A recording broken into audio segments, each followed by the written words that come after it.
নমস্কার। এসএনবি ফাউন্ডেশনের আন্ডারে ঋতচ্ছন্দের পক্ষ থেকে আপনাদের সকলকে স্বাগত। লকডাউনের বাজারে আমরা ঘরবন্দি অবস্থায় যে একটা নেগেটিভ দিকে চলে যাচ্ছিলাম, কেননা বিভিন্ন সোশ্যাল মিডিয়া, বিভিন্ন পত্রপত্রিকা, নিউজ পেপার, টিভি চ্যানেল সর্বত্র শুধু এই কোভিড-19 পরিসংখ্যান, তার মৃত্যুর হাহাকার, এটাই আমরা শুনছি। তো তাতে আমাদের মন আরো অন্ধকার থেকে অন্ধকারতর জায়গায় পৌঁছে যাচ্ছে। সেইখান থেকে একটা পজিটিভ এনার্জি আনার জন্য বা আমরা একটা ভালো কিছুতে যুক্ত হওয়ার জন্য এই লাইভ অনুষ্ঠান, রবিবারের সান্ধ্য লাইভ অনুষ্ঠানের আয়োজন আমরা করেছিলাম, যাকে নিয়ে আমরা পথ চলা শুরু করেছিলাম গুরু পূর্ণিমার দিন থেকে। তিনি হচ্ছেন তরুণ গোস্বামী, আজকের বক্তা।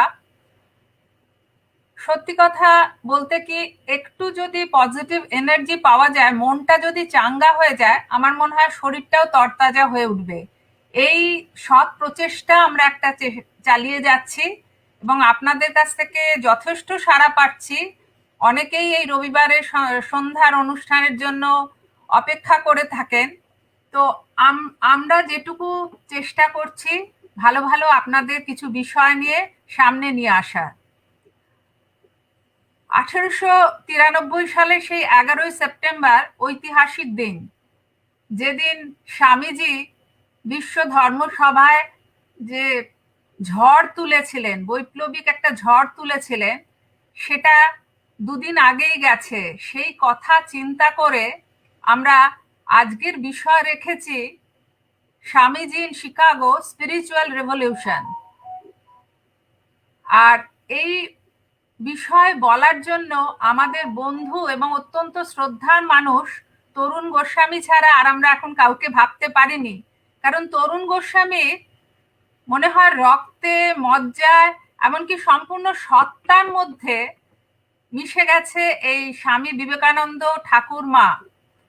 তো সেই জন্য আজকের এই বিষয় বলার জন্য তরুণ হচ্ছে একদম আইডিয়াল বলে আমাদের কাছে মনে হয়েছে।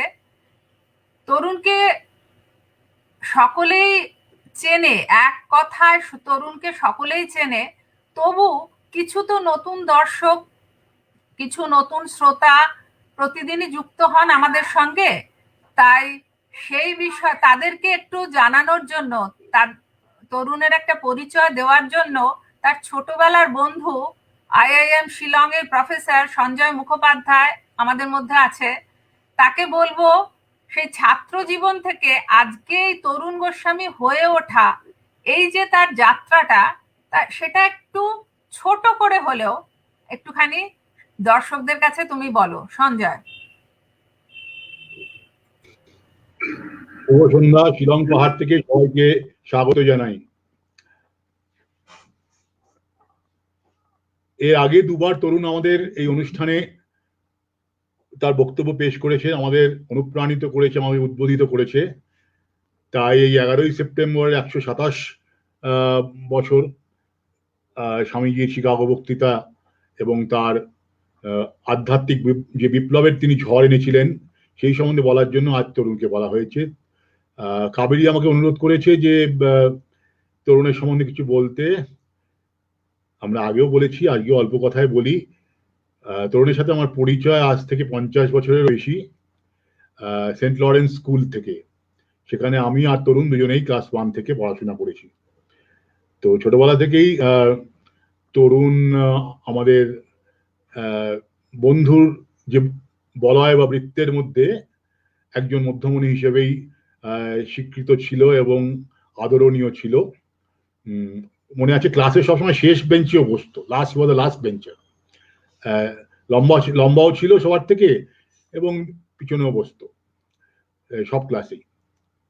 তবে যখন কোনো অনুষ্ঠান হতো আমাদের টিচার্স ডে বা ইত্যাদি, তখন মাস্টারমশাইদের যখন শ্রদ্ধা নিবেদন করে যাওয়ার পরে যখন ছাত্ররা আমরা একসাথে হতাম, তখন তাদের সঙ্গীত পরিবেশন করার দায়িত্ব কিন্তু তরুণের একটা বিরাট ভূমিকা ছিল।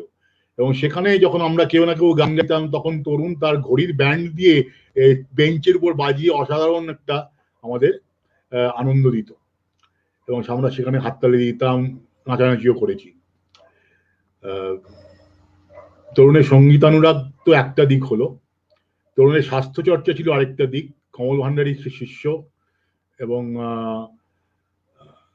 সেখানে বহুকাল স্বাস্থ্য চর্চা করে তরুণ একটা নিজেকে সুঠাম শরীরের অধিকারী করেছে। যদিও তার শরীরে অনেক সমস্যা আছে, কিন্তু আমি জানি অনেকেই তার যারা কাছ থেকে চিনি তার সেই সমস্যার কথা জানি। এই মুহূর্তে সে তার শরীর একটু তাকে বেগরবা দিচ্ছে যাকে বলে, কিন্তু তার সত্ত্বেও সে আমাদের কাছে এসেছে। তরুণ পরবর্তীকালে প্রেসিডেন্সি, আগে মৌলানা আজাদ এবং তারপরে প্রেসিডেন্সি কলেজে দর্শন নিয়ে পড়াশোনা করেন এবং সেখান থেকে সাংবাদিকতায় সে বহুদিন জড়িত আছে। কলকাতার একজন প্রথিতযশা সাংবাদিক হিসেবে সে আমাদের কাছে পরিচিত। জীবনে একটা বহু সময় মানে কর্পোরেট লাইফের একটা বহু সময়, সাংবাদিক জীবনে একটা বহু সময় কাটিয়েছে দ্য স্টেটসম্যান পত্রিকায়। সম্প্রতি দ্য মিলেনিয়াম পোস্টে একটি মানে এডিটোরিয়াল পোস্ট সে হোল্ড করেন এবং খুব রেসপন্সিবল পজিশনে আছেন। আরেকটা কথা আমরা বলতাম যে এই স্কুল ছোটবেলা থেকেই স্বামী বিবেকানন্দের জন্য কোনো কমপ্লিট ওয়ার্ক যদি কাছে না পাওয়া যায় তখন কি করবো কিছু খুঁজতে গেলে বলে তরুণ তো আছে, কোনো চিন্তা নেই, তরুণের কাছে পাওয়াই যাবে, সেই রেফারেন্স পাওয়া যাবে, সেই কোর্টটা ঠিক মতো একদম প্রাঞ্জল ভাবে পেশ করবে, একদম শুধু কণ্ঠস্থ নয় ঠোঁটস্থ, মুখস্থ নয় কণ্ঠস্থ নয় ঠোঁটস্থ। তো সেই জন্য কাবেরী যেটা বললো, ঠাকুরমা স্বামীজি এবং বিশেষ করে স্বামীজির সমস্ত স্বামীজি চেতনায় চেতই তো সদা আমাদের বন্ধু তরুণ। আর তার আরেক দু একটি পরিচয় আছে, গাড়ি চালাতে খুব ভালোবাসে। স্টেটসম্যানে প্রতি রোববার কোনো না কোনো একটা গাড়ি সম্বন্ধে সে গাড়ি চালিয়ে তার রাইডিং এক্সপিরিয়েন্স সম্বন্ধে সে লিখতো। আমি নামটা ভুলে গেছি এটার, কি যেন নাম ছিল ওটার, কি যেন ছিল নাম তরুণ ওটা, স্টিকি শিফট বলে এই কলামটা ছিল, রবিবার স্টেটসম্যানে বেরোতো, সাপ্লিমেন্টে বেরোতো, সেটা কিন্তু তরুণের লেখা ছিল, বিভিন্ন গাড়ি নিয়ে তার এক্সপেরিমেন্ট। তরুণ ভবানীপুর পাড়ার ছেলে, একদিকে সিদ্ধার্থ শঙ্কর রায়ের বাড়ি, আর একদিকে সত্যজিৎ রায়ের অনুরাগী, উত্তম কুমারের বিশেষ অনুরাগী। এই তরুণ, তার আরেকটি পরিচয় হলো he is a very popular Whistler.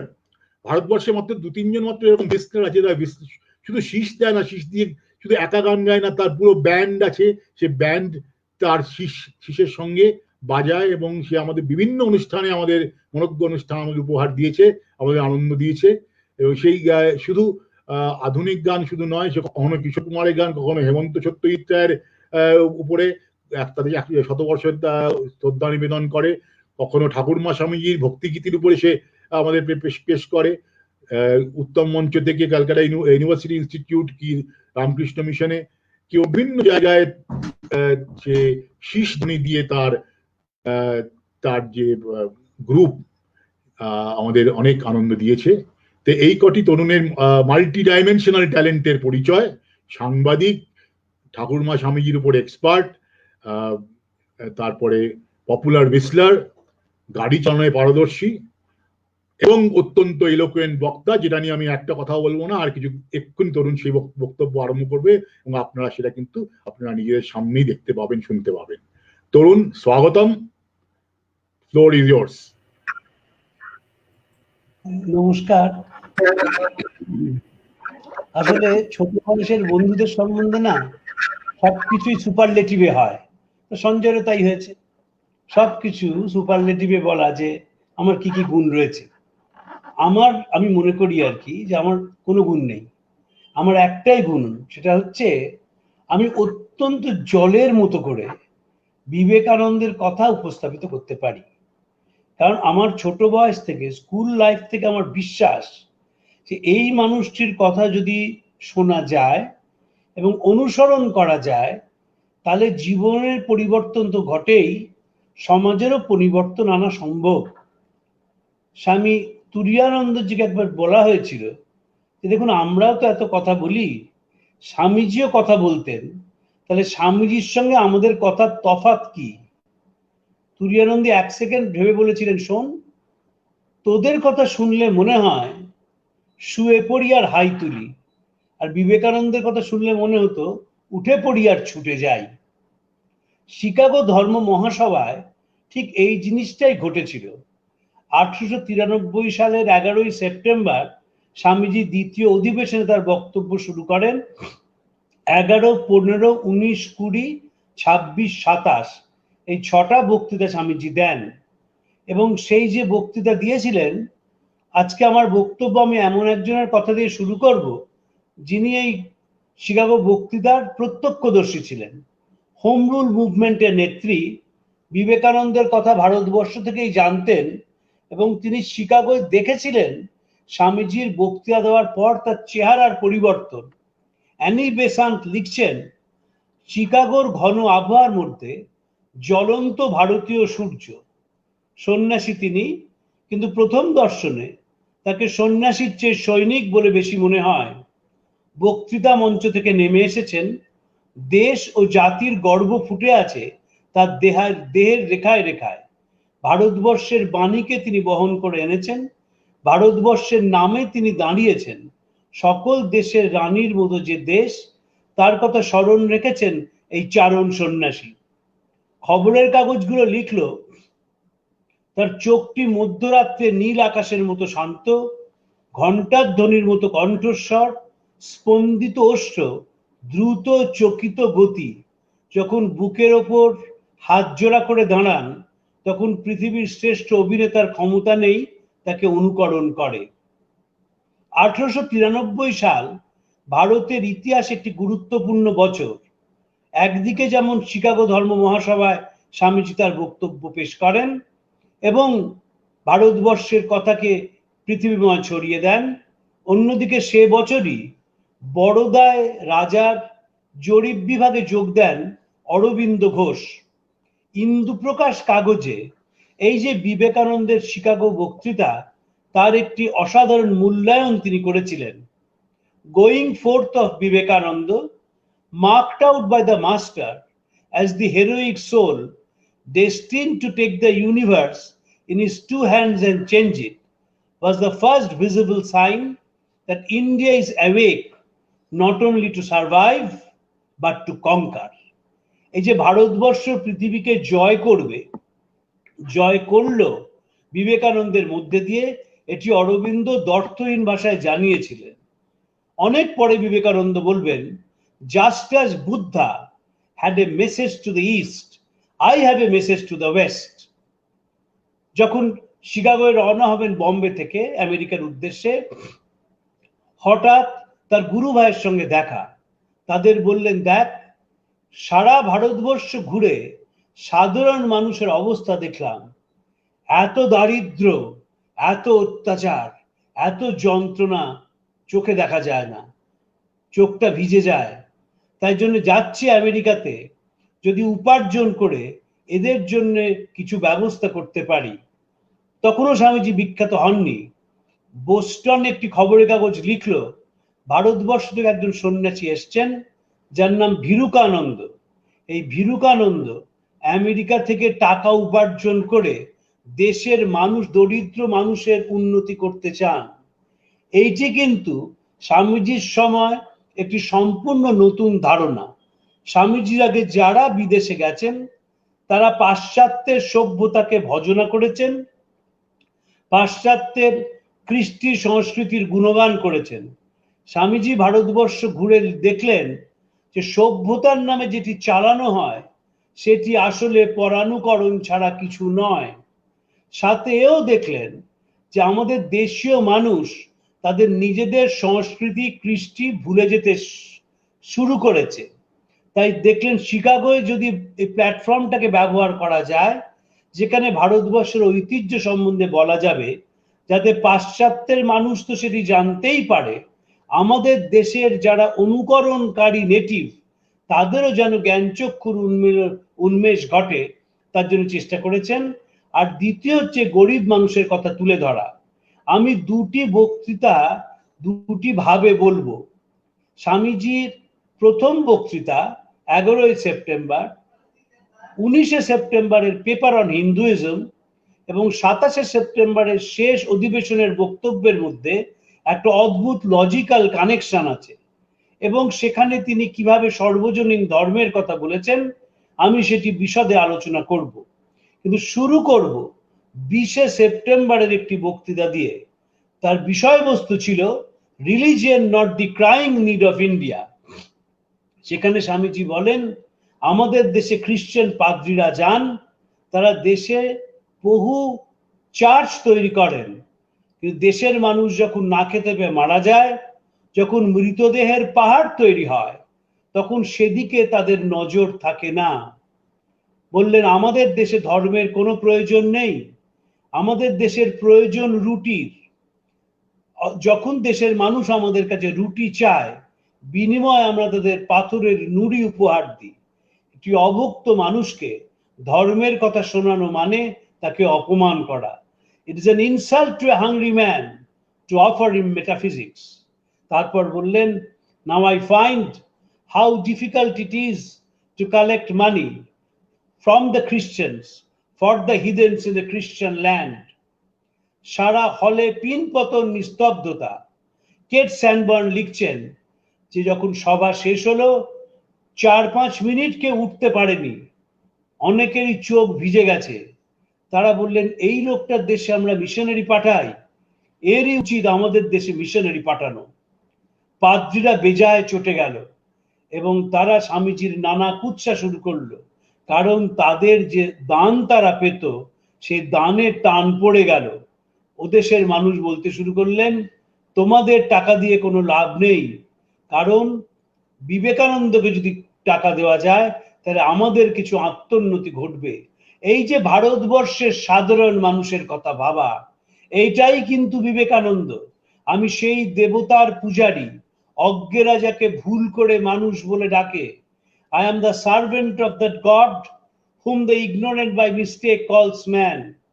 আরেকটি যখন বিলেতে যাচ্ছেন, তখন জাপানের ওরিয়েন্টাল হোটেল থেকে মাদ্রাজি বন্ধুদের চিঠি লিখেছেন, ভারতবর্ষ সহস্র যুবক বলি চায়, তারা পশু নয়, তারা মানুষ। তারপর বলছেন, এই যুবকেরা কি করবে? আমাদের পূর্বপুরুষের অত্যাচারে যারা যারা পশু পদবীতে উন্নীত হয়েছে, তাদের উন্নতির জন্য সদা কামনা করবে, তাদের মধ্যে শিক্ষার প্রসার ঘটাবে, তাদের দুমুখে দুমুঠো অন্ন তুলে দেবে। এই যে বিবেকানন্দের কথা, সাধারণ মানুষের কথা বলা, এটির জন্যই কিন্তু বিবেকানন্দকে গ্রহণ করলো না তখন দেশের মানুষ। এই যে এত অপমান তাকে সহ্য করতে হয়েছে, এই যে এত অত্যাচার তার উপর দিয়ে গেছে, এটি 30 বছরের ছেলে মানুষের কথা বলে যেন চোরদায় ধরা পড়েছিলেন। মানুষ, দরিদ্র মানুষের কথা বলা, অসহায় মানুষের কথা বলা, তাদের জাগরণের কথা বলা, তাদের বৈশিষ্ট্যের কথা বলা, দেশময় ঘুরে দেখেছিলেন যে তথাকথিত যারা শিক্ষিত মানুষ, তাদের থেকে শেখার কিছু নেই। বলেছিলেন, তোমরা শূন্যে লীন হয়ে যাও, তোমরা লং লুট বিদলিং, নতুন ভারত বেরুক চাষার কুটির থেকে, ভুনাওয়ালার উনুনের পাশ থেকে, ঝোড় জঙ্গল পাহাড় পর্বত থেকে। এবং এই যে শিকাগো ধর্ম মহাসভা, এটি ছিল কলম্বাসের আমেরিকার 400 বছরের পূর্তির অনুষ্ঠান। সেইখানে আমেরিকা দেখাতে চেয়েছিল যে কারিগরি প্রযুক্তিতে তারা ইউরোপকে ছাড়িয়ে চলে গেছে এবং তাদের যে ঐশ্বর্য সেটি দেখিয়েছিল। যেমন বিবেকানন্দ বিখ্যাত হয়েছিলেন শিকাগোয়, তেমনি আরেকজন মানুষ শিকাগোয় বিখ্যাত হয়েছিলেন, তার নাম ইউজিন স্যান্ডো। এই যে শরীর চর্চা করা, এক্সারসাইজটাকে ফরম্যাটাইজ করা, স্ট্রাকচার্ড এক্সারসাইজ এবং এক্সারসাইজের চার্ট তৈরি করা, সেই স্যান্ডো স্বামীজির সঙ্গে সঙ্গেই শিকাগোয় বিখ্যাত হন। এবং শিকাগোতে স্বামীজি বললেন, সভ্যতা মানে শুধুমাত্র কারিগরি প্রযুক্তিতে উন্নতি নয়, যদি মানুষের উন্নতি না ঘটে, একটি মানুষ যদি আরেকটি মানুষের কথা ভাবতে না পারে, একটি মানুষ যদি আরেকটি মানুষের জন্য চোখের জল না ফেলে, তাহলে সভ্যতা কখনো এগোতে পারে না। আলাসিঙ্গা পেরুমলকে চিঠি লিখলেন আমেরিকা থেকে, feel my children feel for the poor, feel for the outcast, feel for the downtrodden, feel in such a way your head stops, your heart stops, your head reels, and you will feel as if you will go mad. এই যে অনুভব করা মানুষের জন্য, এমন ভাবে অনুভব করবে যাতে মস্তিষ্ক ঘূর্ণয়মান হয়, যাতে হৃদয় অবরুদ্ধ হয়, যাতে তুমি পাগল হয়ে যাও। এই যে অনুভব করা, স্বামীজি বারবার বলছেন সভ্যতার মধ্যে, শিক্ষার মধ্যে যদি অনুভূতি না থাকে, তাহলে সেই সভ্যতা বা শিক্ষা কখনোই মানুষের উন্নতিতে ব্যবহার করা যায় না। শিকাগো ধর্ম মহাসভায় 3টে বক্তৃতা যদি আমরা নিই, তাহলে দেখবো তার মধ্যে একটা অদ্ভুত লজিক্যাল স্ট্রাকচার স্বামীজি তৈরি করে দিয়েছিলেন।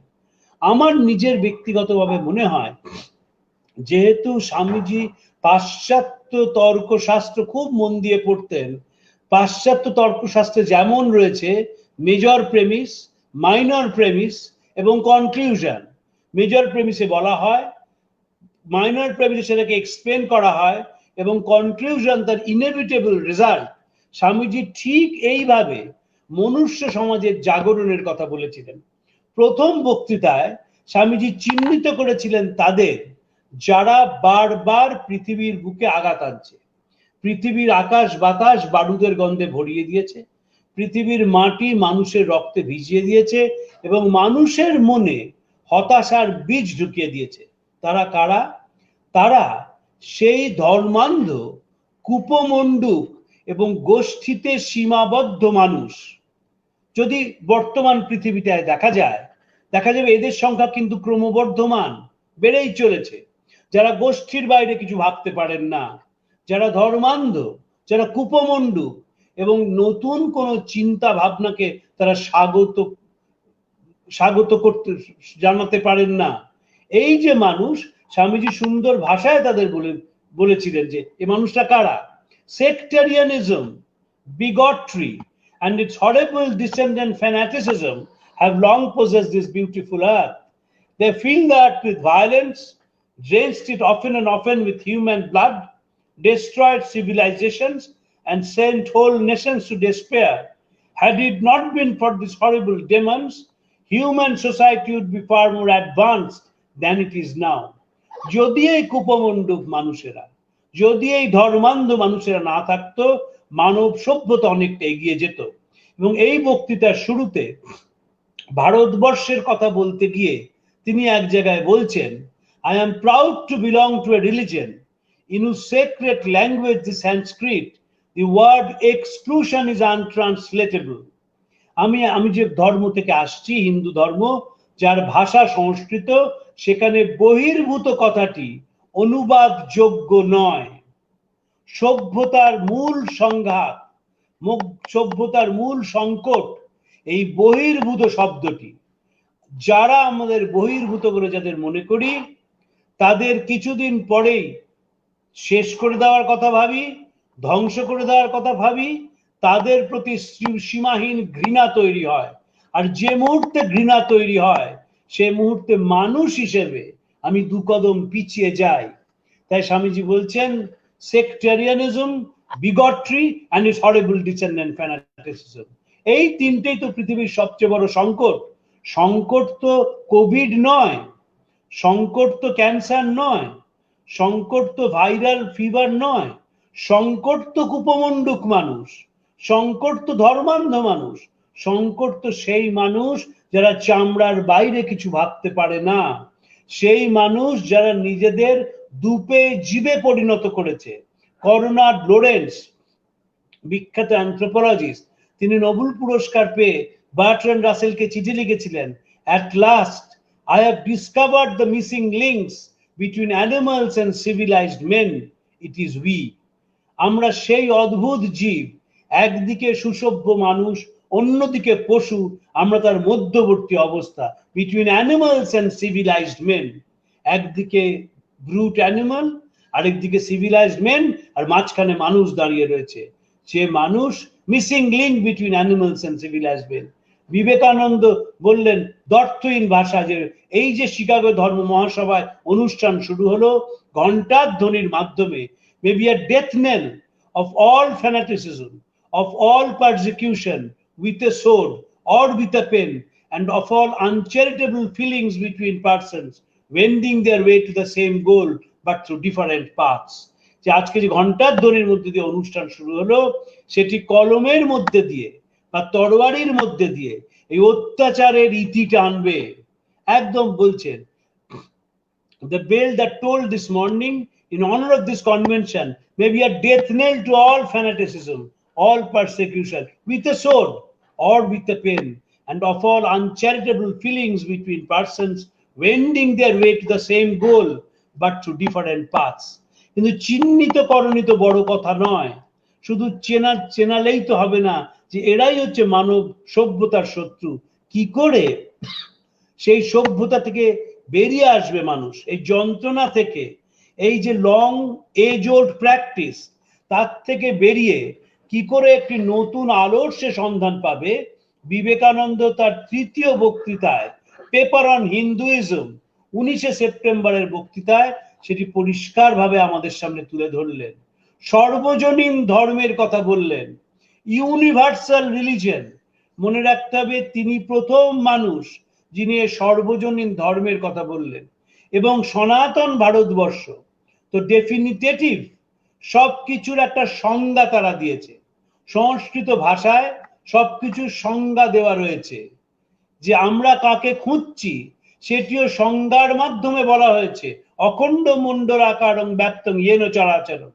এবং এই যে অখণ্ড মণ্ডলাকার গোটা পৃথিবী ছড়িয়ে রয়েছে, আমি সেখানে কাকে খুঁজছি তারও একটি সংজ্ঞা দেওয়া রয়েছে। বিবেকানন্দ এই সর্বজনীন ধর্মের সংজ্ঞা দিয়েছিলেন। আমি ইংরেজিটা অবশ্যই বলবো, কারণ বিবেকানন্দের কথা যদি তার ভাষায় বলা যায় তার অন্যরকম ইম্প্যাক্ট তৈরি হয়। 1930 সালে রোলা যখন বিবেকানন্দের জীবনী লেখেন, তখন তিনি বলছেন, বিবেকানন্দ's words are great music, phrases in the style of Beethoven, starring rhythms like the march of Handel choruses. I cannot touch the sayings of his, scattered they are through the pages of books, at 30 years distance, without receiving a thrill through my body like an electric shock. And what shocks, what transports must have been produced when in burning words they issued from the lips of the hero. যখন শুনেছিলেন তারা, তাদের মধ্যে যে কি প্রচন্ড তার একটা অনুরণন লক্ষ্য করা গিয়েছিল, তা ভেবে আমি রোমাঞ্চিত হয়ে পড়ি। 30 বছর পরে স্বামীজি চলে যাওয়ার 28 বছর পরে বই বেরোচ্ছে। ধনগোপাল মুখার্জির কাছ থেকে রামকৃষ্ণ বিবেকানন্দের কথা শুনেছেন। ধনগোপাল ফরাসি ভাষায় পণ্ডিত ছিলেন। রোমারোলা 1914 সালে যা ক্রিস্তফ গ্রন্থের জন্য নোবেল পুরস্কার পেয়েছেন। তারপর তিনি গান্ধী সম্বন্ধে লিখেছেন, তারপর রামকৃষ্ণকে নিয়ে লিখেছেন তার শেষ বইটি বিবেকানন্দের উপর। সেখানে বিবেকানন্দের কণ্ঠ নিয়ে কথা বলছেন, যে তখন মনে হচ্ছে বিটোভেনের সঙ্গীতের মতন।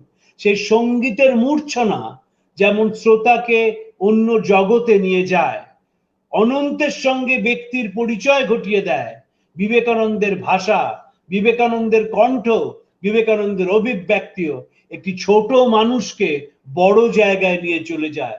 সীমার মধ্যে সে মানুষ অসীমকে স্পর্শ করতে পারে, একটি অনন্তের দিকে সে তাকাতে পারে, এবং সে অনন্তর যে রাস্তা রয়েছে সেদিকে সে আস্তে আস্তে হাঁটতে শুরু করে। রাসেলের ভাষায় to feel one with the stream of life.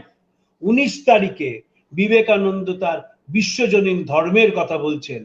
The Hindus may have failed to carry out all his plans, but if there is ever to be a universal religion, it must be one which will have no location in place or time, which will not be Brahminic or Buddhistic, Christian or Mohammedan, but a sum total of these, and still have infinite space for development, which in its Catholicity will embrace its infinite arms and find a place for every human being, from the lowest groveling savage, not far removed from the brute, to the highest man, towering by the virtues of his head and heart, making society doubt of him, and making society stand in awe and doubt his human nature.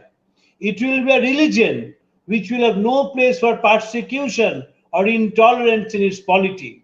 It will recognize the divinity of every man and woman, and whose whole force, whose whole scope will be centered in aiding humanity to realize its own true divine nature.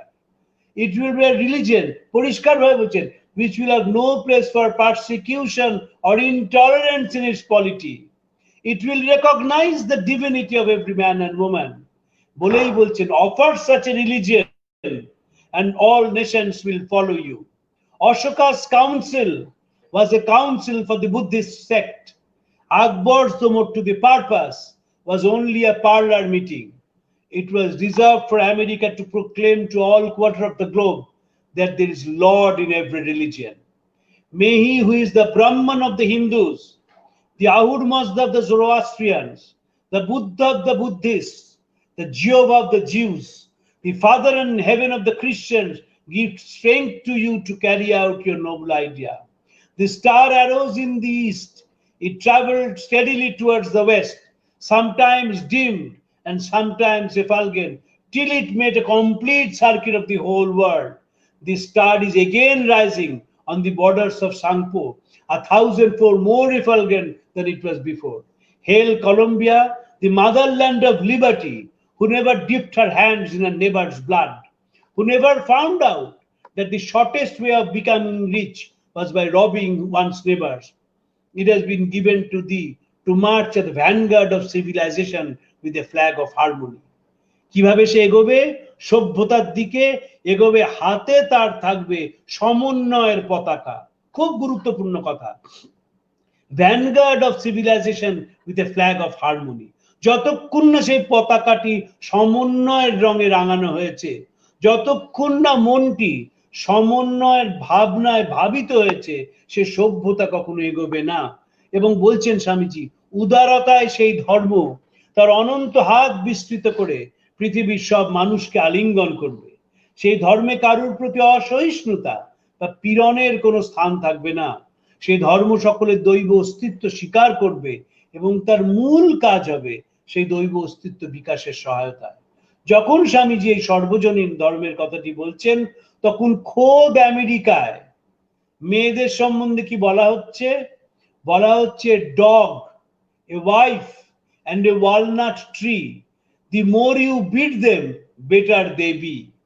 যেমন আমাদের দেশে বলা হচ্ছে নারী নরকের দ্বার, তাকে পুজো থেকে সরিয়ে দেওয়া হয়েছে, বঞ্চনা করা হয়েছে প্রত্যেক জায়গায়, তাকে স্কুলের দরজা বন্ধ করা দেওয়া হয়েছে। স্বামীজি বলছেন সেদিন থেকে ভারতবর্ষের পতন শুরু হলো, যেদিন ব্রাহ্মণেরা ধর্মটাকে কুক্ষিগত করলো আর মেয়েদের কাছে স্কুলের দরজাগুলোকে বন্ধ করে দিল। মেকলে এসেছিলেন কলকাতায় 1835 সালে, ফিরে গিয়ে বললেন, এমন একটা দেশ দেখে এলাম যেখানে কোনো চোর খুঁজে পায়নি, এমন একটা দেশ দেখে এলাম যেখানে নারী স্বাধীনতা, নারীরাই বাড়ির সব সিদ্ধান্ত গ্রহণ করেন। তাই আমি প্রস্তাব দিচ্ছি, ইংরেজি ভাষায় এদের শেখা পড়াশোনা দেওয়াতে হবে। কারণ যদি আমরা ইংরেজিটা শেখাতে না পারি, যদি এদের ঐতিহ্যকে ভুলিয়ে না দিতে পারি, তাহলে আমরা কখনোই দেশটার উপর রাজত্ব করতে পারবো না। আমরা এমন একটি শ্রেণী তৈরি করব, যাদের উপর আমরা অত্যাচার চালাই, তাদের সঙ্গে আর আমাদের সঙ্গে যোগসূত্রের কাজ করবে। তারা দেখতে হবে ভারতীয়দের মতন এবং চিন্তায়, চেতনায়, কথায়, বার্তায় হবে ইংরেজ। মেকলের ভাষায় বলি, we must produce a class of people, a class that will interact between us and the millions we govern, Indians in color and blood, but Englishmen in education, in morality, in customs and in tradition. সেদিন থেকে মেয়েদের শিক্ষা পিছিয়ে গেল। স্বামীজির ভাষায় তারা baby getting মেশিনসে পরিণত হলো, সন্তান উৎপাদনের যন্ত্রমাত্র, আর তাদের কোনো ভূমিকাই রইল না। অথচ কি অপূর্ব ছিল আমাদের সমাজ ব্যবস্থা। বিবেকানন্দের মধ্যম ভ্রাতা মহেন্দ্রনাথ দত্ত লিখছেন, বাড়িতে দুপুরে মেয়েরা বসে গল্প করতেন। সেখানে কি হতো? সেখানে বয়স্করা বয়োকনিষ্ঠদের কিভাবে ভালো রান্না করতে হয়, কিভাবে ছোট ছোট অসুখ বিসুখ হলে ওষুধ দিয়ে ঠিক করতে হয়, কিভাবে নানা রকম পুজো অর্চনা করতে হয়, কিভাবে সন্তান প্রতিপালন করতে হয়, সে সম্বন্ধে তাদের বলতেন। সাথে সাথে কোন পাড়ায় কোন মানুষ অর্থনৈতিক কষ্টে পড়েছেন তাদের নিয়ে আলোচনা হতো। দেখা যেত যখন বিকেল বেলায় পুরুষেরা এসছেন তাদের কাছ থেকে, এই নারীরাই পুরুষদের তাদের সম্বন্ধে বলতেন এবং যৌথভাবে সেই সমস্যা থেকে যারা বেরিয়ে আসতে পারেন সেই ব্যবস্থা করা হতো। দেখা গেল যে ইংরেজ সভ্যতার ফলে বাড়িগুলো নষ্ট হতে লাগলো। বলা হলো যে নারী শেষে খাবে। এক সময় হিন্দু পরিবারে রোববার মাংস খাওয়ার চল ছিল। বাড়িতে যারা রান্না করতেন সেই মা মাসি ঠাকুমাদের মাংস খাওয়া হতো না, তারা মাংসের আলু খেয়ে সন্তুষ্ট হতেন। এবং শুরু হয়েছিল ইংরেজ আমল থেকে।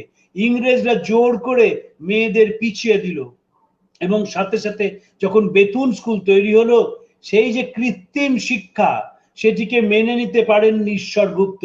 তিনি বললেন ছুরিগুলো তুড়ি মেরে কেতাব তুলে নেবে যবে, এরা এবিসি কে বিবিসে যে বিদেশি বল কবেই কবে। এরা ঘোমটা খুলে পর্দা তুলে স্বামীর সঙ্গে সভায় যাবে, ড্যাম হিন্দুয়ানি বলে বিন্দু বিন্দু ব্র্যান্ডি খাবে। তাই জন্য সেই যে ধর্ম সেটি নারী এবং পুরুষের ওপর, সাধু এবং পাপীর ওপর তার আলোকে বিচ্ছুরিত করবে। কোনো ধর্মকে দেখা যায় না যে ধর্ম পাপীর ওপর তার আলো ফেলে, কারণ পাপী তো পাপী। আমরা ভুলে যাই every saint had a past and every sinner a future. যে একবার কোনো ভুল করে ফেলেছে, জীবনে একবার তার কোনো ত্রুটি দেখা গেছে, সেইখানে দেখা যায় তাকে বারবার মনে করিয়ে দেওয়া হয় যে দেখো তুমি যে কাজ করেছো সেটি ক্ষমার অযোগ্য। ক্ষমা করছে কে? সমাজের কয়েকটি মানুষ। শাস্তি তো তারাই দিচ্ছে, কিন্তু সেই ত্রুটি থেকে সে কোনোদিন বেরোতে পারে না। তাই জন্য দেখা যাবে যারা জীবনে সফল, সমাজে সফল, অর্থনীতির ক্ষেত্রে সফল, সমাজে স্পটলাইট তাদের মুখে। আর এই যে সাধারণ মানুষ, তারা আস্তে আস্তে অন্ধকার থেকে অন্ধকারতর অবস্থায় পৌঁছে যায়, তাদের দেখবার কেউ থাকে না। তাই বিবেকানন্দ বলছেন এই যে আমার সর্বজনীন ধর্ম, সেই ধর্ম সকলের ওপর আলো বিচ্ছুরিত করবে। বলছেন পেপার অন হিন্দুইজমে, the Hindu does not want to live upon words and theories.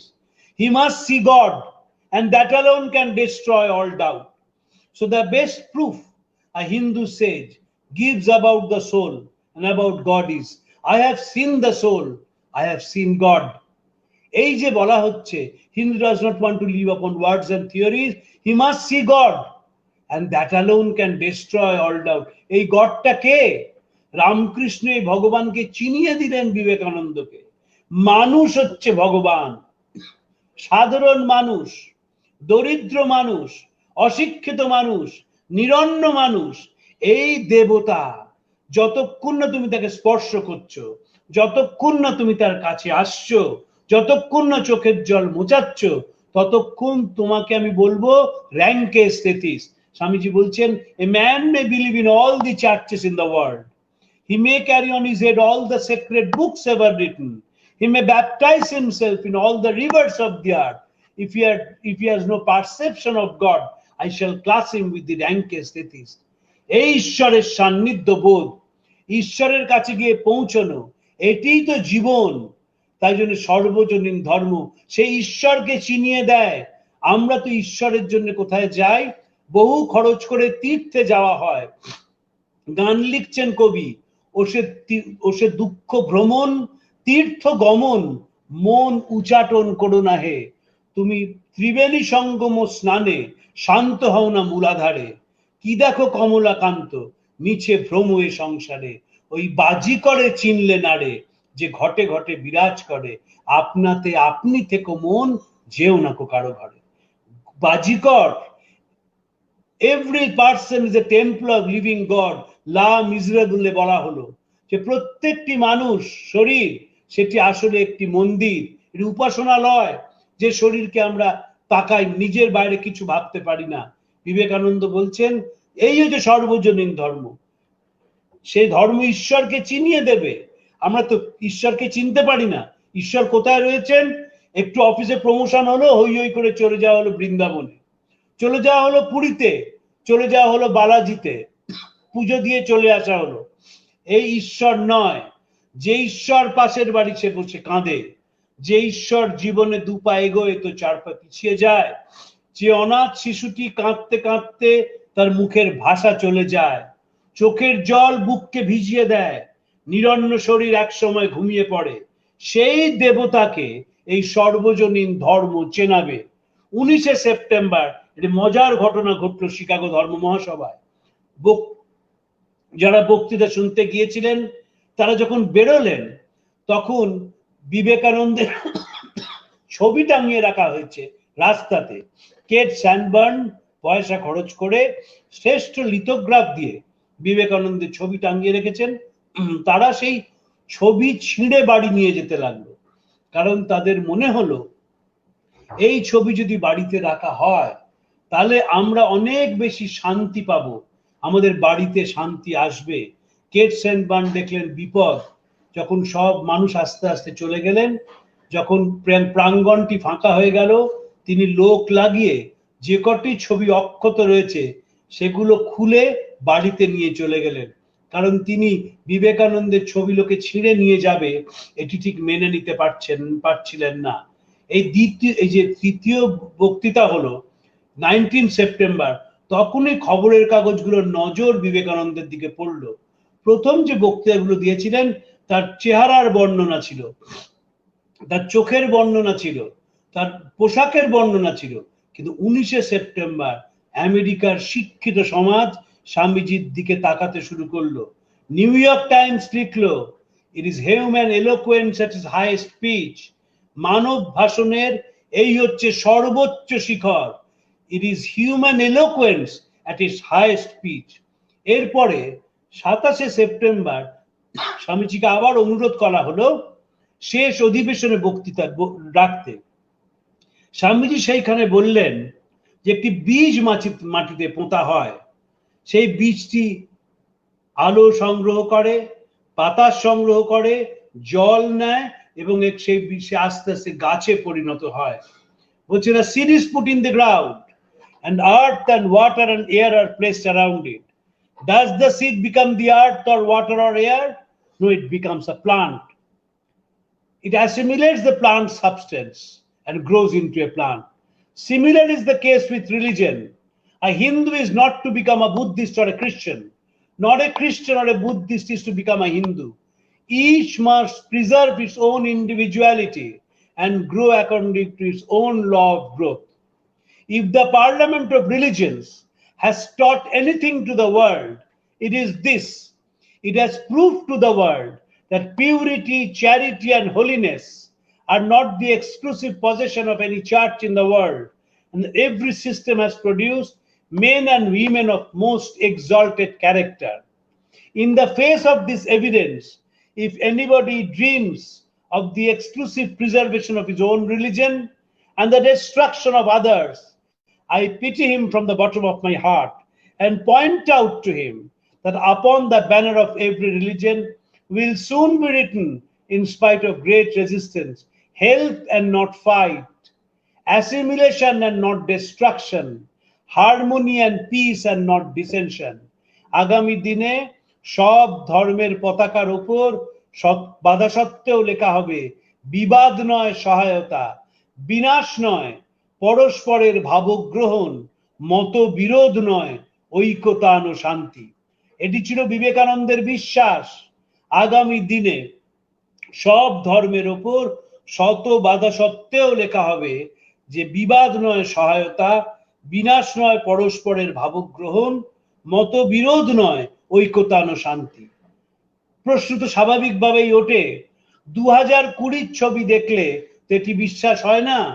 দেখা যাচ্ছে যে বিবাদী রয়েছে, সহায়তা নেই, বিনাশী রয়েছে, পরস্পরের ভাবগ্রহণ নেই, মতবিরোধ রয়েছে, শান্তি নেই। তাহলে বিবেকানন্দের কথাগুলো কি ইউটোপিয়ান ডায়ালগ? তিনি কি শুধু স্বপ্ন দেখেছেন আর স্বপ্নের ফেরিয়ালা স্বপ্নের কথা বলে চলে গেছেন?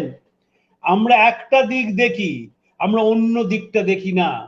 আমেরিকানরা বিবেকানন্দকে আওয়ার ম্যান বলতেন। দেখা গেছে আমেরিকা এমন একটি দেশ যে দেশ পৃথিবীর সবাইকে স্থান দিয়েছেন। যারা আমেরিকায় আশ্রয় নিয়েছেন তারা আমেরিকা তাদের কোল পেতে দিয়েছে, তাদের উপর পয়সা খরচ করেছে যাতে তারা তাদের যে বৈশিষ্ট্য আছে সেই বৈশিষ্ট্যগুলিকে প্রকাশ করতে পারেন। কিন্তু কাউকেই আমেরিকা আমাদের মানুষ বলেনি। বিবেকানন্দকে ওরা বলতো আওয়ার ম্যান। বিবেকানন্দ গিয়েছিলেন আমেরিকাতে ধর্ম মহাসভার কয়েক মাস আগে কেট স্যানবার্নের বাড়িতে যখন তিনি যান বোস্টনে, কেট স্যানবার্নের কাছে অনেক শিক্ষিত মহিলা আসতেন, সেখানে স্বামীজি বক্তৃতা দিতেন, কথা বলতেন তাদের সঙ্গে। একদিকে যেমন প্রফেসর রাইট ছিলেন হার্ভার্ড ইউনিভার্সিটির গ্রিকের অধ্যাপক, তিনি স্বামীজিকে বলেছিলেন আপনার কাছে অনুমতি চাওয়া পত্র চাওয়া মানে সূর্যের কাছে তার অধিকার নিয়ে প্রশ্ন করা। তেমনি মিসেস রাইট, তিনি একজন অত্যন্ত প্রগতিশীল মহিলা ছিলেন। সেই মহিলা স্বামীজিকে নিয়ে লিখতে শুরু করেন এবং অনুষ্ঠানের শুরুতে যারা প্রথম শুনছেন এই আমার কথা, তারা যেমন প্রফেসর মুখার্জির কথা শুনে অনেকটাই আপ্লুত হয়ে গেলেন যে ছোটবেলা থেকে বিবেকানন্দ পড়েছি, শীষ দিয়ে গান করেছি, গাড়ি চালিয়েছি, খবরের কাগজে চাকরি করেছি, ওই বিবেকানন্দের গ্রাউন্ড ওয়ার্ক তৈরি হয়ে গিয়েছিল। যখন খেলা হয় না পাড়ায়, যখন ক্যাম্বিসের ক্রিকেট খেলা হয়, তখন বলে আরে জানিস না ওই যে 4 নম্বর ব্যাটসম্যানটা এসছে ওটা দুর্দান্ত প্লেয়ার, দেখবি 4 আর 6 বন্যা সে লাগিয়ে দেবে খেলার মধ্যে।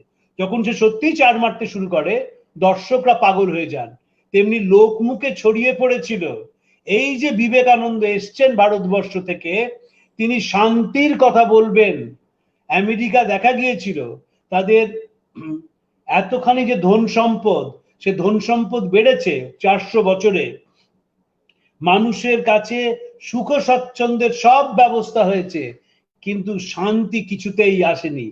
তাই ধর্ম মহাসভার মধ্যে দিয়ে তারা শান্তির পথ খোঁজবার চেষ্টা করেছিলেন এবং সেইখানে বিবেকানন্দ তাদের শান্তির পথ দেখিয়েছিলেন যে তোমরা এই ধর্মটা পালন করো, তোমরা মানুষকে দেবতা স্থানে নিয়ে চলে যাও।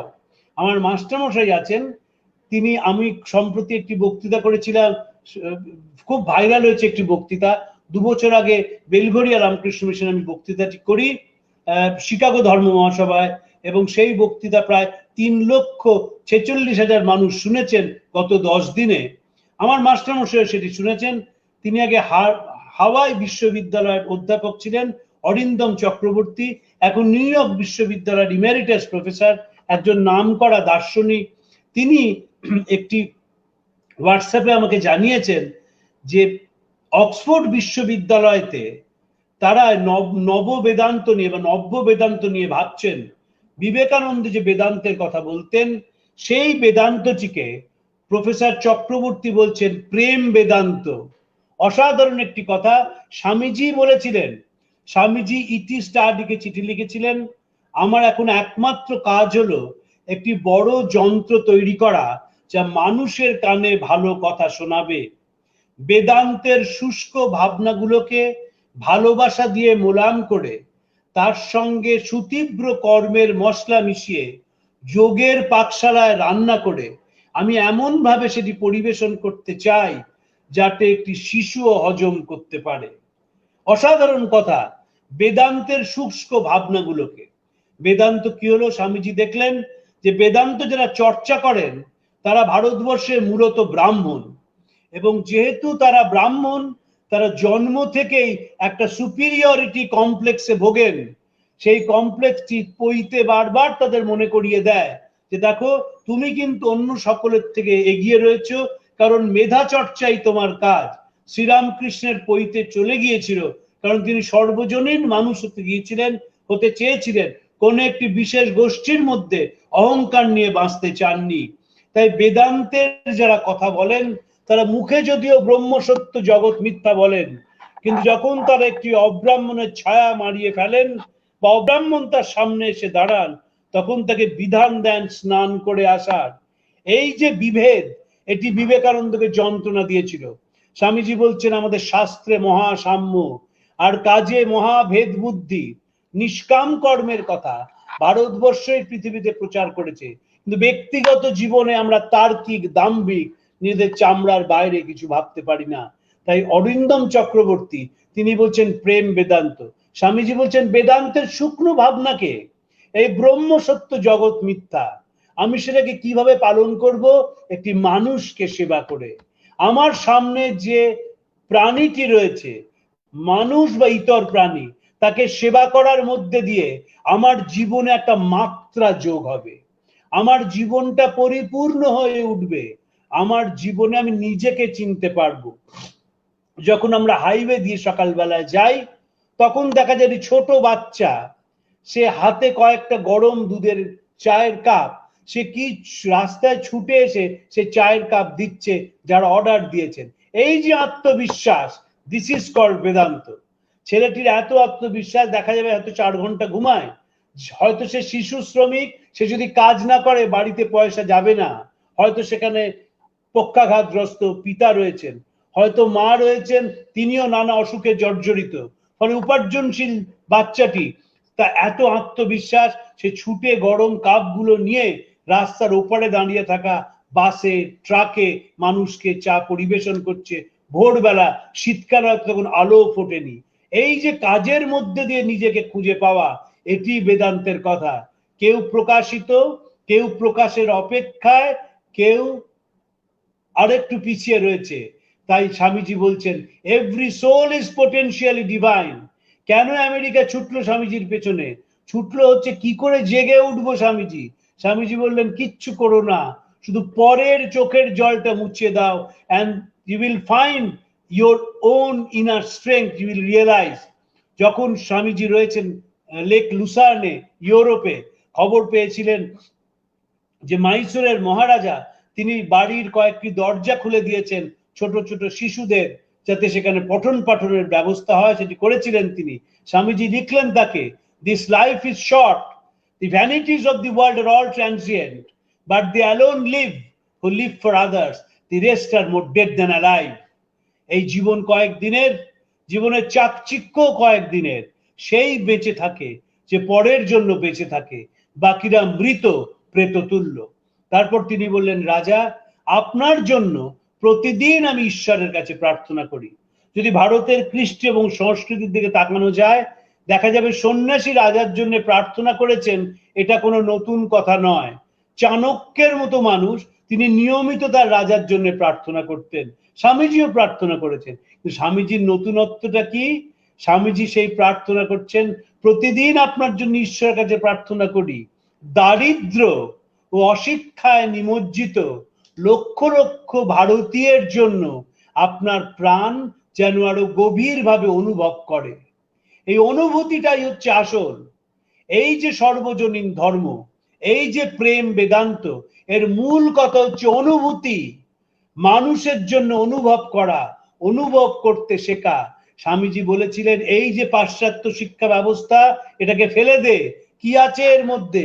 এরা যত বেশি শিক্ষিত হবি, তত এরা বলবে তোমার বাবা ছিল পাগল, তোমার দাদু ছিল একটা উন্মাদ, তোমাদের সভ্যতা বলে কিছু নেই।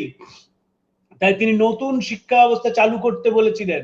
I want that education by which character is formed, strength of the mind increased, intellect expanded, by which one can stand on his own feet. Character is formed, সে সিদ্ধান্ত নিতে পারবে কোনটি গ্রহণীয় কোনটি বর্জনীয়। চরিত্র তাকেই বলে, চরিত্র বিয়ে না করা নয়, চরিত্র গেরুয়া পোশাক নয়, চরিত্র নিরামিষ খাওয়া নয়, চরিত্র গঙ্গা স্নান করা নয়। একেবারে পরিষ্কার মন থাকবে যে আমি কোনটাকে গ্রহণ করব এবং কোনটাকে বর্জন করব, এবং যেটিকে গ্রহণ করব সেটি সর্ব অবস্থায় আমি ধরে রাখতে পারবো। ইংরেজিতে যাকে বলে প্রায়োরিটাইজেশন অফ নিডস হচ্ছে এডুকেশনের প্রথম জিনিস, যে তোমার প্রায়োরিটি গুলো তুমি ঠিক করে নাও। আমরা প্রত্যেক দিন আমাদের প্রায়োরিটি ফ্লাকচুয়েট করে, আজকে যেটা প্রায়োরিটি কালকে আরেকটা জিনিস প্রায়োরিটি হয়, পরশু আরেকটা জিনিস প্রায়োরিটি পায়, তারপর দেখা যায় আমার জীবন আমার হাতের সামনে থেকে চলে গেল। তখন নিৎসের মতো বলতে হয়, after you have shed all your burdens you become a burden to yourself. যখন সব বোঝা চলে গেছে, তখন মানুষের নিজেই নিজের কাছে বোঝা। এখন যদি কোনো মানুষকে জিজ্ঞেস করা হয় কেমন আছেন, সে প্রথমে নিজের মেডিকেল বুলেটিনটা বলতে শুরু করবে। শঙ্করী প্রসাদ বসু বলতেন যে কেউ যদি বলতো স্যার কেমন আছেন, বললেন দেখো ভাই, যদি আমি কেমন আছি বলতে হয়, আমার মেডিকেল বুলেটিনটা তোমাকে পড়ে শোনাতে হবে। 15 মিনিট যাবে, তারপর তোমারটা শুনতে হবে, আরো 15 মিনিট যাবে, 30 মিনিট সময় নষ্ট হয়ে যাবে। তার থেকে চলো বিবেকানন্দ চর্চা শুরু করি। বিবেকানন্দের মধ্যে কি আছে? বিবেকানন্দের মধ্যে নিজেকে খুঁজে পাওয়ার কথা আছে। একজন বড় আমেরিকান সাহিত্যিক লিখেছিলেন, Columbus discovered the soil of America and Vivekananda it soul, আত্মাকে খুঁজে পেয়েছিলেন, এমন একটি দেশ যে নতুন উদ্ভাবনী শক্তিকে গ্রহণ করতে পারে। বিবেকানন্দের পূব পশ্চিমের মিলনের কথা বলেছিলেন। উদ্বোধন পত্রিকায় তিনি লিখছেন, প্রথম তার এডিশনটার ভূমিকা লিখছেন যে উদ্বোধনের জীবন উদ্দেশ্য হবে পূব এবং পশ্চিমের মিলন। এটি চিঠিতে লিখছেন, দেখ এরা চিরকাল কারিগরি প্রযুক্তিতে আমাদের গুরু থাকবে, আর আমরা চিরকাল আধ্যাত্মিকতা এদের গুরু থাকব। যখন দ্বিতীয়বার ফিরে আসছেন তখন জাহাজে একজন পাদ্রির সঙ্গে পরিচয় হয়েছিল। সেই পাদ্রি স্বামীজিকে বলছেন, তুমি আমাদের দেশে ধর্ম প্রচার করতে যাও কেন? স্বামীজি হেসে বলছেন, তুমি আমাদের দেশে যাও কেন? এই করে বন্ধুত্ব হয়ে গিয়েছিল। যখন জাহাজটি বম্বেতে এসে ভিড়বে, আগের দিন রাত্রিরে স্বামীজি বলেছিলেন তাকে, let the Buddhist talk about Buddhism, let the Hindus talk about Hinduism. Remember one thing in life, that you and I are one. সভ্যতার শেষ কথা, তুমি এবং আমি স্বরূপত এক। ব্রহ্ম হতে কীট পরমাণু, সর্বভূতেই সেই প্রেমময়। প্রাণ মন শরীর অর্পণ করো শখে এসবের পায়। বহুরূপে সম্মুখে তোমার, ছাড়িকতা খুঁজিছ ঈশ্বর। জীবে প্রেম করে যেইজন, সেই জন সেবিছে ঈশ্বর। এই যে স্বামীজির কথা, তার শুরুটা হচ্ছে যে ব্রহ্ম হতে কীট পরমাণু, সর্বভূতেই সেই প্রেম, সকলের মধ্যেই সেই এক শক্তি, ইনফিনিট পাওয়ার। প্রত্যেক মানুষ হচ্ছে একটা স্টোর হাউস অফ পাওয়ার। এই যে বেদান্তের মূল তত্ত্ব, সেটি ভালোবাসা দিয়ে তিনি প্রচার করতে চেয়েছিলেন। যে জীবনটা অর্থবহ করতে গেলে একটা ব্র্যান্ডেড জামা পরলে হয় না, একটা রোলেক্স ঘড়ি পরলে হয় না, অ্যাডিডাসের বা মোচির জুতো পরলে হয় না। এটি মানুষের চোখের জল বোঝানোর মধ্যে দিয়ে এটি মানুষ নিজেকে খুঁজে পায়, কারণ সে হারিয়ে আছে সকলের মধ্যে। চারটি মহাবাক্যের ওপর ভারতীয় দর্শন দাঁড়িয়ে আছে, অয়মাত্মা ব্রহ্ম, প্রজ্ঞানং ব্রহ্ম, অহং ব্রহ্মাস্মি এবং তত্ত্বমসি।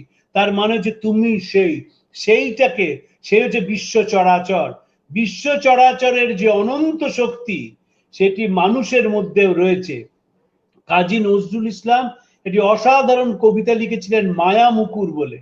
সে কবিতার এক জায়গায় বলছেন, তোমার মনের মায়া দর্পণে দেখো যদি নিজ ছায়া, দেখিবে তোমার ওই দেহে আছে বিশ্বভূপের ছায়া। দেখিবে ভগবানের যে অসীম শক্তি তোমাতে তাহা বিরাজে, দেখিলে নিজেরাই দেখিবে মায়া মুকুরের মাঝে। আপনাকে কবু ভেবো না ক্ষুদ্র, ভাবিও না দিন তুমি, তুমি নিতে পারো জয় করে এই বিরাট বিশ্বভূমি। তুমি সর্বশক্তি লোভিয়া পূর্ণ হইতে পারো, আমি ছোট এই ভাবো নিশিদিন তাই সব কাজে হারো। বলো ভগবানে তুমি হতে চাও সর্বশক্তিমান, তুমি অনন্ত যশ খ্যাতি চাও, তাও চাও অনন্ত প্রাণ। এই যে অনন্তকে চাওয়া, অনন্ত প্রাণ, মোরে আরো আরো আরো দাও প্রাণ, প্রাণ ভরিয়ে তৃষা হরিয়ে, রবীন্দ্রনাথ বলবেন প্রাণ চায় মানুষ। কেন প্রাণ? যাতে প্রাণ সকলের মধ্যে সে দিয়ে যেতে পারে। বিবেকানন্দের চিঠিতে লিখছেন তার গুরু ভাইদের, আমি একটা আগুনকে বহন করে বেড়াচ্ছি, দুর্ভাগ্য এই তোমরা কেউ সে আগুনটাকে ছুঁতে পারছো না, তোমরা এখনো সেই হিংসা এবং গুজগুজেমি ছাড়তে পারোনি। প্রার্থনা করি ঠাকুরের কাছে তোমরা সে আগুনকে ছুঁতে পাও। যে মুহূর্তে একটি আগুনকে মানুষ স্পর্শ করে, সে মুহূর্তে সে আগুনে উদ্ভাসিত নিজের মুখটিকে দেখে সেই মুখটি আর ব্যক্তির মুখ নেই, সে তখন অনন্তে মিশে গেছে। বিবেকানন্দের কথা, একটি ব্যক্তি বেষ্টির সমষ্টিতে গিয়ে শেষ হয়। রাসেল বলবেন to feel one with the stream of life. এই যে জীবনের মহাসঙ্গীত বেজে চলেছে, এই যে মহাসমুদ্র, যে মহাতরঙ্গ, এই যে জীবন চলছে, তার সঙ্গে সংযুক্তিকরণের নামই হচ্ছে একটি ব্যক্তির জীবনে পূর্ণতা পাওয়া। আমেরিকায় বক্তৃতার মধ্যে দিয়ে সেই পূর্ণতার আশ্বাস স্বামীজি দিয়েছিলেন। Upon the banner of every religion will soon be written, in spite of great resistance, help and not fight, assimilation and not destruction, harmony and peace and not destruction, harmony and peace and not dissension. এই যে নতুন পৃথিবী, এই পৃথিবী আসবেই। স্বামীজি একটি চিঠিতে লিখছেন, ভারতবর্ষ কি মারা যাবে? যদি মারা যায় তাহলে আধ্যাত্মিকতার মৃত্যু হবে, সেখানে রাজত্ব করবে কাম এবং বাসনা, অর্থ হবে তার পুরোহিত, আর তার পূজার উপকরণ হবে পশুবল, প্রতারণা, প্রতিযোগিতা, এবং বলির বস্তু হবে মানবাত্মা।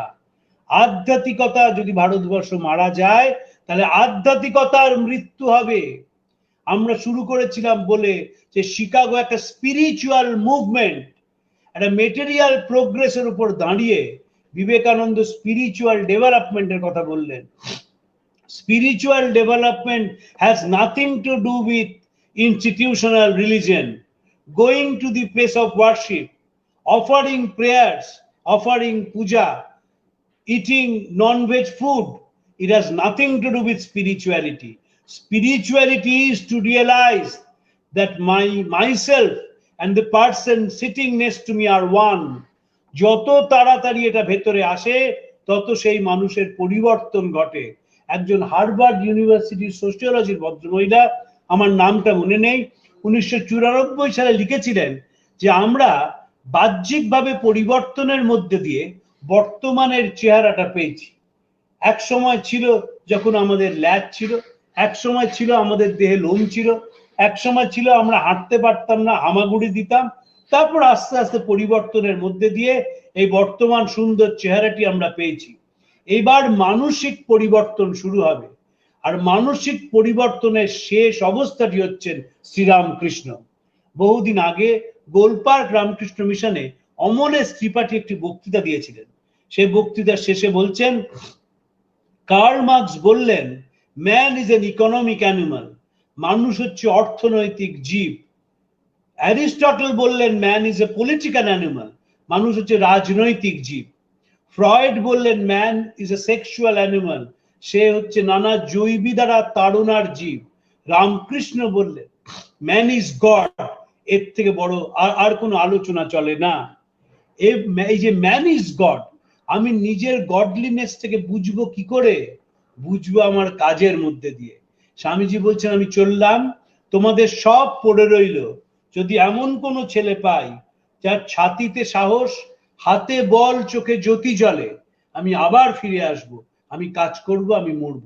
এই যে ছাতিতে সাহস, হাতে বল এবং চোখে জ্যোতি জ্বলে, দেখা যাবে যে ভারতবর্ষে যে আধ্যাত্মিক, ভারতবর্ষে বৈপ্লবিক আন্দোলন ছিল তার পিছনেও ছিল আধ্যাত্মিকতা। আমাদের একটা বড় ত্রুটি আছে, আমরা মনে করি ধর্ম আর রিলিজিয়ন বুঝি এক। ধর্ম আর রিলিজিয়ন এক নয়। রিলিজিয়ন হচ্ছে একটা প্র্যাকটিসিং থট, তার জন্য কতগুলো মিডিয়াম দরকার হয়, একটা উপাসনালয় দরকার হয়, একটা ধর্মগুরু দরকার হয়, একটা ধর্মগ্রন্থ দরকার হয়, এবং কতগুলো অনুশাসনকে জীবনে পালন করতে হয়, dos and don'ts of religion বলা হয়। আর ধর্ম হচ্ছে নেচার। জলের যেমন ধর্ম ওপর থেকে নিচে বয়ে যাওয়া, আগুনের যেমন ধর্ম তার দাহিকা শক্তি, তেমনি মানুষের ধর্ম হচ্ছে সে সংবেদনশীল। গীতায় যখন শ্রী ভগবান বলছেন যে ইয়াদা ইয়াদাহি ধর্মস্য গ্লানির্ভবতি ভারত, তখন এই ধর্ম মানে একটি মন্দির পড়ে যাওয়া নয়। এই ধর্ম মানে যখন নীতির পতন হয়, দুর্নীতির উত্থান ঘটে, তখন আমি নিজেকে সৃষ্ট করি নীতিবাগীশ মানুষদের পুরস্কার এবং দুর্নীতিগ্রস্ত মানুষদের তিরস্কারের জন্য আমি বারবার যুগে অবতীর্ণ হই। কেন দুর্নীতিগ্রস্ত মানুষদের তিরস্কার? কারণ তারা স্বার্থপরতার বীজ মানুষের মধ্যে ঢুকিয়ে দেয়। যে বলে আমাকে আমার মতো থাকতে দাও, আমি আমার মতো থাকতে পারি না, কারণ সকলকে নিয়ে আমার জীবন। আমি যখন সকলের সুখে হাসি, আমি যখন সকলের দুঃখে কাঁদি, তখন আমার জীবনটা অনেক বড় হয়ে যায়। আমার ভিতর থেকে তখন আমি সীমার মধ্যে থেকে সে অসীমকে ছুঁতে পারি। আর যেই আমি অসীমকে ছুঁই, আমি অনন্তকে যেই স্পর্শ করি, আমি সর্বজনীন মানুষ হয়ে যাই। যে মানুষের কোন রকম ম্যান উইদাউট এ ফ্রন্টিয়ার, তাকে তখন তার ধর্ম, তার গোত্র, তার নাম যশ, তার লিঙ্গ কোনোভাবেই তাকে কোনো আর বাধা সৃষ্টি করে না।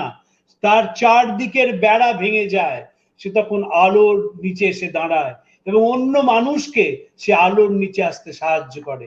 এই সর্বজনীন মানুষ আমাদের তৈরি করতে হবে। যদি না করতে পারি, এই কোভিড যে অতিমারি, এই অতিমারি দেখা যাচ্ছে যে মানুষকে মারছে না। যত মানুষ ইনফেক্টেড আর যত মানুষ মারা যাচ্ছেন তারা কোনো অঙ্কের হিসেবে আসে না, কিন্তু মানুষের মনটাকে মেরে ফেলছে। তাই জন্য যারা সেবা করছেন তাদের আমরা পাড়ায় ঢুকতে দিচ্ছি না। যারা রোগ মুক্ত হচ্ছেন তাদের বলছি বেরিয়ে যান, আপনাদের জন্য এই বাড়ি দিতে পারবো না আমরা। এই যে আমাদের ভেতরটা মরে যাচ্ছে, এটি কোভিডের সবচেয়ে বড় ভয়ঙ্কর অসুখ। that slowly and inevitably we are killing ourselves. আমাদের ভেতরে যে সক্রিয়তা, আমাদের ভেতরে যে সুকোমল বৃত্তি, আমাদের ভেতরে যে মানুষটা ছিল, সেই মানুষকে আমরা গলার টুটি চিপে প্রতিদিন মেরে ফেলছি। আর যদি বিবেকানন্দের আলোয় আলোকিত হই তাহলে দেখবো নতুন ভাবে নিজেকে খুঁজে পাচ্ছি। স্বামীজি বলছেন এমন হয়তো হবে যে আমি বুঝবো আমার এই দেহের বাইরে যাওয়াটাই আমার পক্ষে হিতকর, কিন্তু আমি কোনোদিন কর্ম থেকে ক্ষান্ত হব না। যতদিন না পৃথিবীর মানুষ ঈশ্বরের সহিত একত্ব অনুভব করবে, আমি ততদিন মানুষের মনে প্রেরণা যোগাতে থাকবো। নিজের চিঠি সম্বন্ধে বলেছিলেন, arise, awake, onward. I will tell you this, that whoever reads this letter will imbibe my spirit. Have faith, onward. Nivedita Vivekananda সম্বন্ধে বলছেন, when he began to speak, it was the religious ideas of the Hindus, but when he ended, Hinduism had been created. নতুন হিন্দু দর্শন, যেখানে কোনো ত্রুটি নেই, যেখানে অক্ষমতা নেই, যেখানে অত্যাচার নেই, যেখানে মানুষ আলোর স্বপ্ন দেখে। অধ্যাপক গোবিন্দ সদাশিব গুড়ি, তার একটি বই আছে, বইটির নাম ইন্ডিয়ান সাধুস। সেইখানে তিনি ভারতের সব সাধু সম্প্রদায়ের কথা বলে স্বামীজির কথা বলছেন এবং বলছেন যে কিভাবে ভারতীয় সাধু সম্প্রদায় তার দ্বারা অনুপ্রাণিত হয়েছে। নামের শেষে আনন্দ ব্যবহার করা বিবেকানন্দকে দেখবার ফল। সমাজ সেবাকে ধর্মের অঙ্গ হিসেবে নেওয়া, এটিও বিবেকানন্দ থেকে নেওয়া। আনন্দ এন্ডিং নেমস have gained favor among all sects of Indian sadhus. Social service of various kinds has now come to be recognized as a legitimate and important objective of ascetic and monastic life. এমন কোন সন্ন্যাসী প্রতিষ্ঠান পাওয়া যাবে না ভারতবর্ষে এবং পৃথিবীতে যারা সেবা কাজ করছে না। আপনি ইসকনকে দেখুন, তারা সেবা কাজ করছেন পৃথিবীর বিভিন্ন প্রান্তে। আপনি বাহাইদের দেখুন, দেখবেন সেবা কাজ করছে। সেবার মধ্যে দিয়ে নিজেকে আবিষ্কার করা, নিজেকে খুঁজে পাওয়া। তাই সেবাটা যখন ধর্মে হয়, পরিণত হয়, তখন মানুষ নিজেকে চিনতে পারে। তখন সে বলে আমি দেহ নই, আমি মন নই, আমি বুদ্ধি নই, আমি আত্মা। আমি দেহ নই, এই দেহটা একদিন ভালো ছিল, এই দেহটা একদিন টোল খায়, একদিন চামড়া কুঁচকে যায়, তাই আমি দেহ নই। আমি মন নই, আমার এই যে মন সব সময় বিভেদ তৈরি করে, এ ভালো না আরেকজন ভালো, তুলনা করে। আমি মন নই, আমি বুদ্ধিও নই, যে বুদ্ধি আমাকে বৃত্তি আনে, আমাকে উপার্জন করায়। আমি আত্মা, আমি হচ্ছি সময়। সময়টা একটা ছোট কৌটোর মধ্যে বেঁধে দেওয়া হয়েছে। একদিন সেই কৌটোটি কাজ করতে শুরু করে, একদিন সময়টা শেষ হয়ে যায়। স্বামীজি তাই বলছেন, গায়ে গায়ে যাও, ঘরে ঘরে যাও, মৃত্যু যখন নিশ্চিত তখন পরের জন্য কাজ করে মারা যাওয়াই ভালো। যখন মৃত্যু নিশ্চিত, সময়টা একদিন শেষ হয়ে যাবে, তাই work for others, try to feel for others, try to wipe the tears from the eyes of others. তিনি নেতার সংজ্ঞা দিয়েছিলেন, বলছেন a leader is one who, undaunted by the waves of সংসার, which is full of errors and delusions and sufferings, with one hand wipes the tears of others and with the other unshaken shows the path of deliverance. তিনি সেই রকম মহাপুরুষের সংজ্ঞা দিয়েছেন, হিমাই কলে মহাত্মান whose heart bleeds for the poor, otherwise is a দুরাত্মান। আমি তাকেই মহাত্মা বলি যার হৃদয় পরের যন্ত্রণায় রক্তাক্ত হয়, না হলে সে দুরাত্মা। আসুন আজকে স্বামীজি শিকাগো ধর্ম মহাসভার যে বক্তৃতাগুলো দিয়েছিলেন, স্বামীজির আলোয় আমরা আলোকিত হই, স্বামীজির ভাবধারায় আমরা স্নাত হই। তাহলে আমরাই বেঁচে থাকবো। মেঘে ঢাকা দাঁড়ার শেষ দৃশ্য, দাদা আমি বাঁচতে চাই, আমরা সবাই বাঁচতে চাই। শুধু একটা জীবন যাপন করা নয়, একটা জীবনের মাত্রা যোগ করা, জীবনটাকে বৈচিত্র্যপূর্ণ করা, এমন একটা জীবন করা যাতে 10টি মানুষের কাছে একটা দৃষ্টান্ত হয়ে থাকে, যাতে সেই জীবন 10টি মানুষকে আকর্ষণ করে এবং আলোর দিকে তাদের নিয়ে যায়। আপনাদের সবাইকে নমস্কার এবং শুভরাত্রি জানাচ্ছি।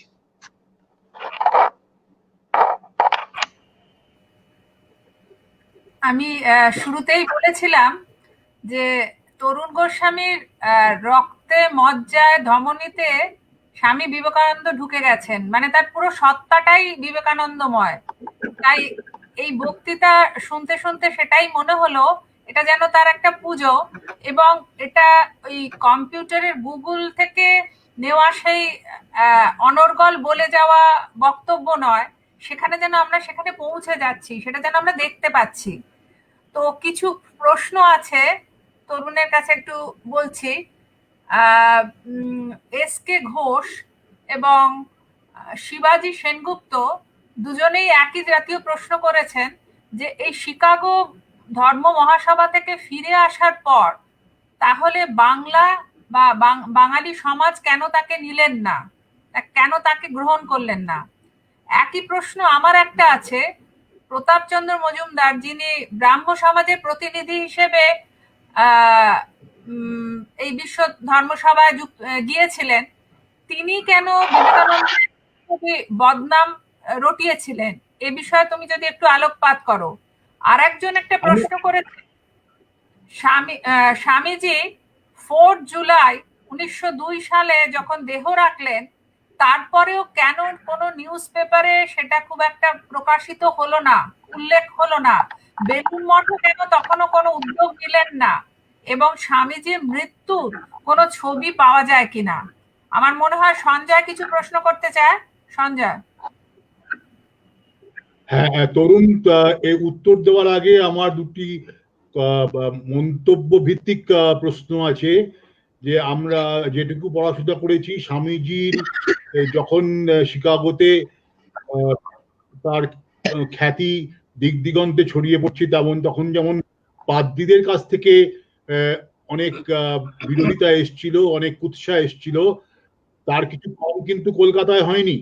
আমরা যারা বাঙালি বলে গর্ব করি, আমরা যারা বাঙালির কালচার বলে গর্ব করি, আমরা যারা উই সোয়ার বাই রবীন্দ্রনাথ অ্যান্ড সত্যজিৎ রায়, সেই বাঙালিরা কিন্তু, সেই বাঙালির পূর্বসূরীরা কিন্তু স্বামী বিবেকানন্দকে কিন্তু স্বীকৃতি দেয়নি, এবং তার যথেষ্ট কুৎসা এখানেও রটনা হয়ে হয়েছিল, এবং তাকে সাহায্য করা দূরের কথা, তার আমন্ত্রণ বা তার যে ক্ল্যারিয়ন কল সেটা কিন্তু অনেকেই স্বীকার করেনি। আমি তরুণকে বিশেষভাবে এর উপরে একটু আলোকপাত করতে বলবো, with proper information and supporting records please. আমরা যারা বাঙালি বলে গর্ব করি, তারা একটু নিজেদের দিকে তাকাতে আমাদের সুবিধা হবে। আমি তাহলে প্রথম কাবেরীর কথাটা বলি। প্রতাপচন্দ্র মজুমদার 1891 সালে গিয়ে আমেরিকায় বক্তৃতা করে মাত করে দিয়েছিলেন, কিন্তু বিবেকানন্দ তো অনাহুত হয়ে পৌঁছেছিলেন। প্রতাপচন্দ্র মজুমদার যখন শ্রীরামকৃষ্ণের কাছে যেতেন বা ঠাকুর যখন ব্রাহ্ম সমাজে যেতেন, তখন তো বিবেকানন্দরা সাধারণ ব্রাহ্ম সমাজের সদস্য, তাদের মধ্যে কোনো গুণও প্রতাপচন্দ্র মজুমদার দেখেননি। প্রতাপচন্দ্র মজুমদার অত্যন্ত ভালো ছাত্র ছিলেন কলকাতা বিশ্ববিদ্যালয়ের। গ্যাটস্টোন এবং ডিসরেলি তার ব্যক্তিগত বন্ধু ছিলেন। ফলে যখন বিবেকানন্দ খুব বিখ্যাত হয়ে পড়লেন এবং পাদ্রীরা নিজেদের আসন টলমল এই ভেবে যখন বিবেকানন্দকে সমালোচনা করছেন, তখন প্রতাপচন্দ্র তার সঙ্গে যুক্ত হয়ে পড়লেন এবং বলতে শুরু করলেন, এই যে ধর্মের কথা বলা হচ্ছে এটা হিন্দু ধর্ম নয়, এবং হিন্দু ধর্মের কেউ এই বিবেকানন্দের কথা শুনবে না, মানবে না, জানে না। এবং পাদ্রীরা বলতে কি শুরু করলো যে যদিও আমেরিকায় প্রচুর ভদ্র মহিলা এবং ভদ্র মহোদয়গণ তারা বিবেকানন্দের কথা শুনেছেন, ধন্য ধন্য করছেন, মেয়েরা যতই হাততালি দিন না কেন তাকে শেষ অবধি বাইবেলের কাছেই আসতে হবে। আমেরিকান পাদ্রীরা বারবার এই কথাটা বলতে লাগলো। আমরা কেন বিবেকানন্দকে নিলাম না? আসলে বিবেকানন্দ যে কলকাতা ছেড়েছিলেন এবং বিবেকানন্দ যে ফিরে এলেন, এটি দুটো সম্পূর্ণ আলাদা ব্যক্তি। যে ব্যক্তিটা ফিরে এলেন তিনি একজন দৈত্য হয়ে ফিরেছেন, ইন্টেলেকচুয়াল জায়ান্ট। ওয়েস্টার্ন এক্সপোজার হয়েছে, কাছ থেকে দেখেছেন পাশ্চাত্যকে, এবং তিনি বারবার সাধারণ মানুষের জাগরণের কথা বলছেন। এই একটি কথা মনে রাখবেন, আমরা কোনো দিন, আমরা বাঙালিরা তো মনে করি যে আমরা খুব বড় এগিয়ে প্রগতিশীল, আমরা সাধারণ মানুষের জাগরণের কথা ভাবি না। আমি কলকাতার একজন বিখ্যাত অর্থনীতিক মানুষকে চিনতাম, অধ্যাপক, তার স্ত্রীও নাম করা, তার বাড়ির কাজের মেয়েটি বেলা 4টের সময় মধ্যাহ্নভোজ সারত। সেই মেয়েটি যদি না আসতো কোনোদিন, তাহলে সেই অধ্যাপক দম্পতি তার মুন্ডপাত করতেন। তার জ্বর হয়েছে না সে বাড়িতে অসুস্থ নাকি বাড়িতে কাউকে দেখতে হয় তার খবরই রাখতেন না। মনে রাখতে হবে আমাদের দৃষ্টি, উই হ্যাভ মায়োপিক ভিশন, আমরা একটা গোষ্ঠীর বাইরে ভাবতে পারি না। বিবেকানন্দ এক, তিনি সাধারণ মানুষের জাগরণের কথা বলেছিলেন। দুই, বিবেকানন্দ ছিলেন কায়স্থের সন্তান, নামের আগে স্বামী ব্যবহার করছেন, কালাপানি পার হয়েছেন এবং লোকে ধরেই নিল অখাদ্য কুখাদ্য খেয়েছেন, ফলে তার সন্ন্যাসীর কোনো অধিকার নেই। প্রমোদা দাস মিত্র, যাকে স্বামীজি এত সম্মান করতেন, তিনি বললেন যে আরে এ তো কোনো রকম, এ তো এই নয়, এ তো সন্ন্যাসী নয়, এ আবার নামের আগে স্বামী ব্যবহার করছে, কি সম্পর্ক কাটিয়ে দিলেন। যখন কলকাতার টাউন হলে সভা হলো, আমেরিকানদের ধন্যবাদ দিয়ে এবং স্বামীজি কি কাজ করেছেন মানুষকে সেটা জানানোর জন্য, তখন উত্তরপাড়ার রাজা পিয়ারীমোহন মুখোপাধ্যায় তিনি বললেন যে আমি সভাপতিত্ব করব, কিন্তু আমি কিছুতেই স্বামী বিবেকানন্দ বলবো না, বলবো ভাই বিবেকানন্দ, ব্রাদার বিবেকানন্দ। বক্তৃতায় তিনি একবারও স্বামী ব্যবহার করেননি। স্বামীজির কাছে খবর পৌঁছেছিল আমেরিকায়, তিনি এসব জেনেও পিয়ারীমোহনকে একটা চিঠি লিখলেন কৃতজ্ঞতা জানিয়ে, এবং সেখানে বললেন যে ভারতীয় বিদেশে যায় সে দেশের অনেক উপকার করে, কারণ সে বিদেশ থেকে যা শিখে আসে সে দেশের উন্নতিতে সে ব্যবহার করে। এবং সেখানে বললেন প্রসারণ জীবন, সংকোচন মৃত্যু, ভালোবাসাই প্রসারণ, স্বার্থপরতাই সংকোচন। তাই মানুষকে ভালোবাসো, ওটা তোমার ধর্ম। Expansion is life, contraction is death, love is expansion, selfishness is contraction, so love your fellow man, that is the law of life. সেই জন্য বিবেকানন্দকে নিতে, যেমন ধরুন অমৃতবাজার কাগজ, তারা বিবেকানন্দের মৃত্যুর পর লিখলো দি মিট ইটিং স্বামী of Belur Math is dead, যেন এই মাংস ভক্ষণ করা ছাড়া বিবেকানন্দের আর কোনো কাজ নেই। যেমন ধরুন আমাদের দেশের বিভিন্ন যে প্রতিষ্ঠান, তারা বিবেকানন্দকে নিল না, শুধুমাত্র তারা বিবেকানন্দের খাদ্যাভ্যাস নিয়ে প্রশ্ন করলো।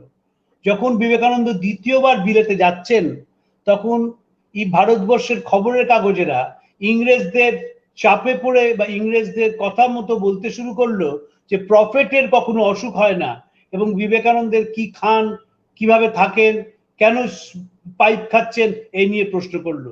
তিনি কি দিয়ে গেলেন ভারতবর্ষের জন্য, সেইটি নিয়ে আমাদের কোনো নজর ছিল না। বিবেকানন্দের কনিষ্ঠ ভ্রাতা ভূপেন্দ্রনাথ দত্ত, তিনি অসাধারণ মানুষ ছিলেন, লেনিনের ব্যক্তিগত বন্ধু ছিলেন, ফার্স্ট ইন্ডিয়ান কমিউনিস্ট। ভূপেন্দ্রনাথ বলছেন আমাদের কি হলো, যারা যারা সমাজের ধারক বাহক, তারা বিবেকানন্দকে সহ্য করতে পারলেন না, কারণ বিবেকানন্দের যে মেধা তার ধারে কাছেও তারা পৌঁছতে পারেননি। তাই জন্য তারা বলতে শুরু করলেন যে এই মানুষটা হচ্ছে রিয়াকশনারি। আর যারা আমাদের দেশে ভূপেন্দ্রনাথের ভাষায় সিউডো কমিউনিস্ট, তারা বলতে শুরু করলেন এ হচ্ছে রিভাইভালিস্ট। কেউ বিবেকানন্দের কথা পড়ে দেখলো না, কেউ পড়লো না যে মন্দিরের দরজায় গেছি তো দেখেছি মন্দির বন্ধ, তো এই ঠাকুর খাবার খাচ্ছেন, তো এই ঠাকুর পোশাক পরছেন, আর মন্দিরের দ্বারে অসংখ্য নিরন্ন মানুষ। যে দেশের জ্যান্ত ঠাকুরের পুজো হয় না, সেখানে জপ তপ ঠাকুর ঘর সব বৃথা। আমরা কোনো দ্বিতীয় ভারতীয়কে খুঁজে পাবো না যিনি 1895 সালে বলছেন নতুন ভারত বেরুক চাষার কুটির থেকে, ভুনাওয়ালার উনুনের পাশ থেকে, ঝোড় জঙ্গল পাহাড় পর্বত থেকে। ভারতবর্ষের যে শ্রমিক সম্প্রদায়, তাদের চোখের জল এবং ঘামের বিনিময় পাশ্চাত্যের ইউরোপের এত উন্নতি, কিন্তু তাদের কথা কেউ বলে না। হে ভারতের শ্রমজীবী, আমি তোমাদের প্রণাম করি। এই যে প্রণাম করা, এখনো তো আমরা প্রণাম করি না। কোথায় প্রণাম করি? আমরা মনে করি একটা ভারতবর্ষের, আমি খুব বিশ্বাস করি, আমি সংবাদপত্র জীবনে দেখলাম যে ভারতবর্ষে কারা লেফটিস্ট, যারা বড় লোকের স্পন্সরশিপে গরিবের দুঃখ নিয়ে একটা 5 স্টার হোটেলে সারাদিনের সেমিনার এবং ওয়ার্কশপ করে। যন্ত্রণাকে অনুভব করা, যন্ত্রণাকে ধারণ করা, কষ্টকে চোখের জল দিয়ে মোছানো, এইটি বিবেকানন্দ চেয়েছিলেন এবং বিশ্বাস করেছিলেন যে এটি ভারতবর্ষে আসবে। ভারতবর্ষকে স্বামীজি এক জায়গায় বলছেন, সরফরাজ হোসেনকে একটি চিঠিতে লিখছেন স্বামীজি আলমোড়া থেকে, যে এই যে বেদান্তের কথা আমরা যাই বলি না কেন, ততক্ষণ কোনো কাজে আসবে না যদি আমরা এটা সমাজের উন্নতিতে ব্যবহার না করি। I see in my mind's eyes future India rising, glorious and invincible. A Vedantic brain with an Islamic body is the only hope. Vedantic brain কেন? কারণ বেদান্ত সব মানুষের ঐক্যের কথা বলে। আর ইসলামিক বডি কেন? কারণ যখন ইসলাম ধর্মের মানুষেরা যখন নমাজ পড়েন, তখন রাজা এবং প্রজা, ধনী এবং নির্ধন, শিক্ষিত এবং অশিক্ষিত একসঙ্গে নমাজ পড়ছেন। তাই ওদের সমাজের মধ্যে রয়েছে ঐক্যের কথা, আমাদের চেতনার মধ্যে রয়েছে ঐক্যের কথা। এই দুটোর মিলন যখন হবে, তখন সেই ভারতবর্ষ উঠবে। ভারতবর্ষ আবার উঠিবে জড়ের শক্তিতে নহে, চৈতন্যের শক্তিতে। ধর্মের বিনাশের পতাকা লইয়া নহে, প্রেমের পতাকা লইয়া। এবং বলছেন, আমি পূর্ণাঙ্গ ভারতবর্ষের উন্নতি দেখছি বেদান্ত মস্তিষ্ক, ইসলামীয় দেহ লইয়া অপরাজেয় শক্তিতে জাগিয়ে উঠিতেছে।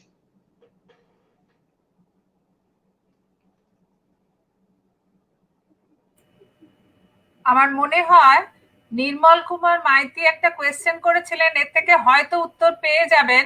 তবু তোমাকে আমি কোয়েশ্চেনটা বলছি, যদি তোমার কিছু এক্সট্রা কথা বলার থাকে। বলছেন, Swamiji said we not only tolerate other religions but accept totally. How total acceptance is ওই যে possible? ইউনিভার্সাল, তুমি অলরেডি ওই যে ইউনিভার্সাল রিলিজনকে বিশ্বাস করতে হয়। বলছেন, we believe not only in universal toleration but we accept all religions as true. তুমি যখন টলারেট করছো, তার মধ্যে একটা ইগোসেন্ট্রিকনেস থেকে যায়, যে ঠিক আছে আমি ক্ষমা ঘেন্না করে মাফ করে দিচ্ছি। কিন্তু যখন তুমি অ্যাকসেপ্ট করো, তখন your whole nervous system does it. তাই জন্য বলছেন যে we believe not only in universal toleration but we accept all religions as true. এই জন্য অ্যাকসেপ্টেন্স, টলারেন্স শুধু নয়। টলারেন্স আমরা ইন্টেলেকচুয়ালি করতে পারি, যে ঠিক আছে বাবা, ঝামেলায় যাব না, থাক, শান্তিপূর্ণ সহাবস্থান। শান্তিপূর্ণ সহাবস্থান নামে আমরা যেটা করি সেটা হচ্ছে বেসিক্যালি কম্প্রোমাইজ। কিন্তু অ্যাকসেপ্ট করা তা নয়। আমি যখন কোনো মানুষকে অ্যাকসেপ্ট করি, the person as he appears before me with all faults, with all failures, with all stigma, তখন আমি সেই লোকটাকে সত্যি গ্রহণ করতে পারি। স্বামীজি এই গ্রহণের কথা বলছেন। শ্রীরামকৃষ্ণ অদ্ভুত একদিন গিরিশচন্দ্রকে বলছেন যে সেদিন মাকে দেখলাম। বললেন, কোথায় দেখলে মাকে? বললেন, চিতপুরে দেখলাম মা দাঁড়িয়ে রয়েছেন। বললেন, বাবা তুমি আজকাল দক্ষিণেশ্বর থেকে মাকে চিতপুরে দেখছো? বলে, তুমি মাকে কেমন দেখলে? বললেন, দেখলাম মা পরিষ্কার শান্তিপুরি কাপড় পরেছেন, মাথায় খোঁপা, তাতে জুঁই ফুলের মালা দিয়েছেন, হাত মুখে রং করেছেন, হাতে থেলো হুঁকো নিয়ে মা বহু পুরুষের মনোরঞ্জন করছেন। আমি প্রণাম করে বললাম, মা তুই এইখানে এইভাবে? এই যে একজন বারবনিতা, তার পুঙ্খানুপুঙ্খ বর্ণনা দিচ্ছেন। পরিষ্কার শান্তিপুরি কাপড় পরেছেন, শান্তিপুরি কাপড় তখন সবচেয়ে অ্যাট্রাকটিভ শাড়ি, মুখে রং মেখেছে, হাতে থেলো হুঁকো, মাথায় খোঁপা, রূপোর কাঁটা, বেল ফুলের মালা দেওয়া, কিন্তু মাকে দেখছেন। এই হচ্ছে অ্যাকসেপ্টেন্স। আমি সকলের মধ্যে আই সি দ্যাট ইউনিভার্সালিটি। এটি অপূর্ব কথা। সেইটি স্বামীজি বারবার বলছেন, যে যখন আমাদের জীবনে সেটি আসে, তখন জীবনটা উৎসবে পরিণত হয়। আমরা তো মানুষকে গ্রহণ করি না, আমরা তো we are never rational, we are never analytical, we are judgemental. আমরা সিদ্ধান্তে পৌঁছে যাই। সিদ্ধান্ত না করে একটি মানুষকে যদি তার দৃষ্টিভঙ্গি থেকে দেখা যায়, তখন যে দেখতে পারে সে যথার্থ শিক্ষিত।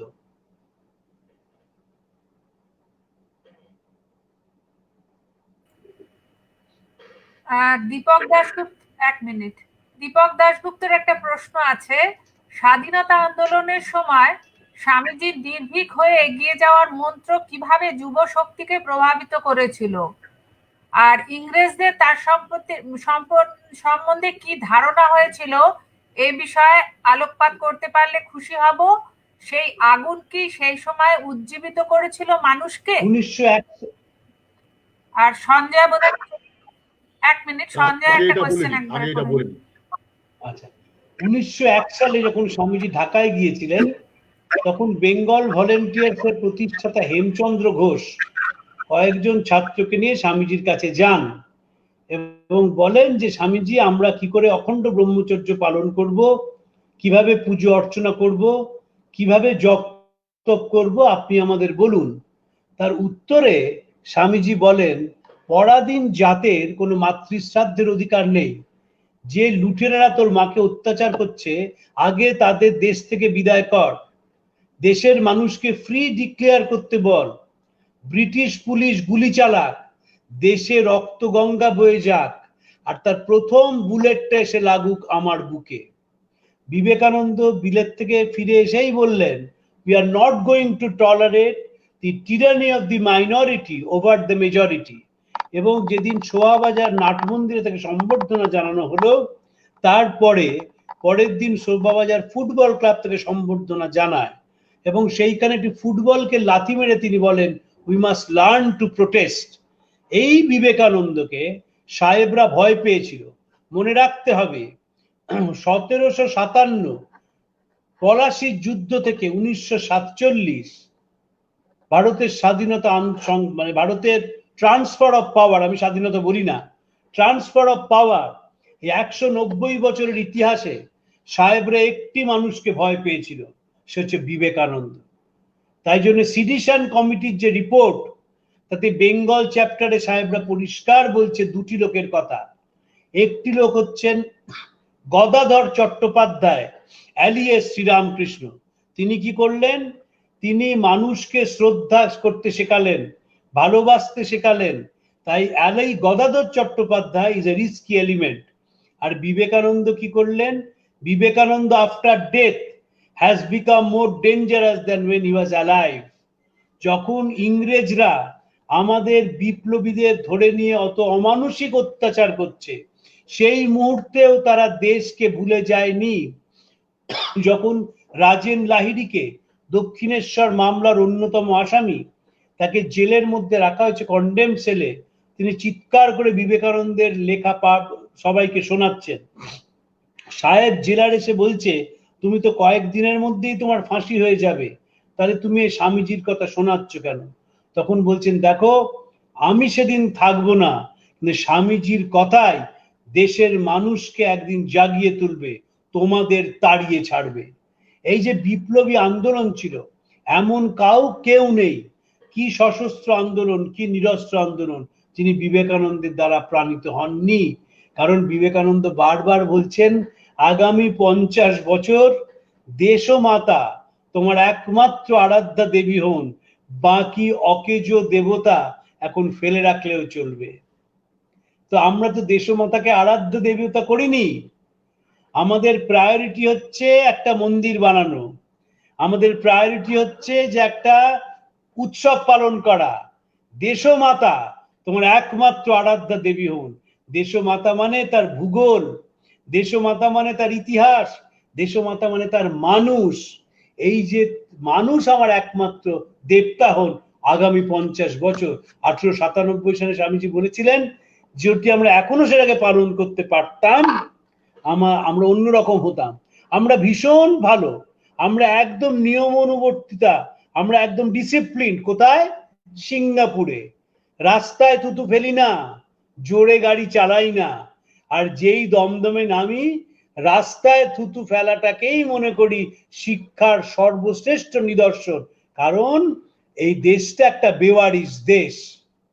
সুকান্তর কবিতা, হে মহামানব একবার এসো ফিরে, একবার শুধু চোখ মেলো এই গ্রামনগরের ভিড়ে, এখানে মৃত্যু হানা দেয় বারবার, লোকচক্ষুর আড়ালে এখানে জমেছে অন্ধকার। এই যে আকাশ দিগন্ত মাঠ, স্বপ্নে সবুজ মাটি, নীরবে মৃত্যু গেড়েছে এখানে ঘাটি, কোথাও নেই কোপার, মারিও মরক মন্নন্তার ঘন ঘন বন্যার, আঘাতে আঘাতে ছিন্ন ভিন্ন ছেঁড়া নৌকার পাল, এখানে চরম দুঃখে কেটেছে সর্বনাশের কাল, ভাঙা ঘর ফাঁকা ভিটেতে জমেছে নির্জনতার কালো, হে মহামানব এখানে শুক্লো পাতায় আগুন জ্বালো। আমরা দেশটাকে ভালোবাসি না, দেশের মানুষকে ভালোবাসি না, দেশের ভাষাকে ভালোবাসি না, দেশের কৃষ্টিকে ভালোবাসি না, অথচ মুখে আমরা বলি যে আমরা বিরাট উদার, আমরা প্রগতিশীল, আমরা আমাদের দিকে ভারতবর্ষ এবং সভ্যতা তাকিয়ে আছে। বিবেকানন্দ বলেছেন এই দেশটা চালায় কয়েকজন গ্র্যাজুয়েট নয়, সাধারণ খেটে খাওয়া মানুষ। তাদের কথা ভাবতে হবে, তাহলেই আগামী 50 বছর অন্যরকম ভারতবর্ষ হবে।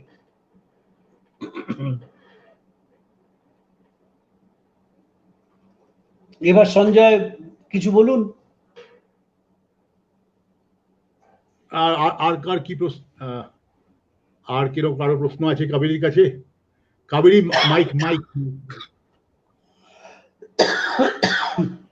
প্রশ্ন নয়, একজন জানতে চেয়েছেন নেতাজি সুভাষচন্দ্র বোসের ওপরে যে অসাধারণ বক্তব্য রেখেছিলেন সেইটা যদি আবার এই আজকের এই সান্ধ্য আসরে একবার বলা যায়।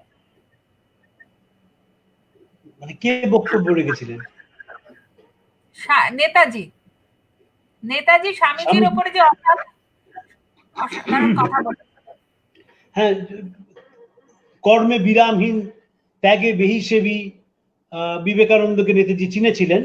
নেতাজির একটা অসাধারণ চিঠি আছে দেশত্যাগের আগে, সেই চিঠিটি তিনি লিখেছিলেন দিলীপ কুমার রায়কে। সেখানে বলছেন ভারতের যে স্বাধীনতা সংগ্রাম, এই স্বাধীনতা সংগ্রামের মন্ত্রের উদ্গাতা হচ্ছেন বিবেকানন্দ, আর গন্তব্য হচ্ছেন শ্রীরামকৃষ্ণ।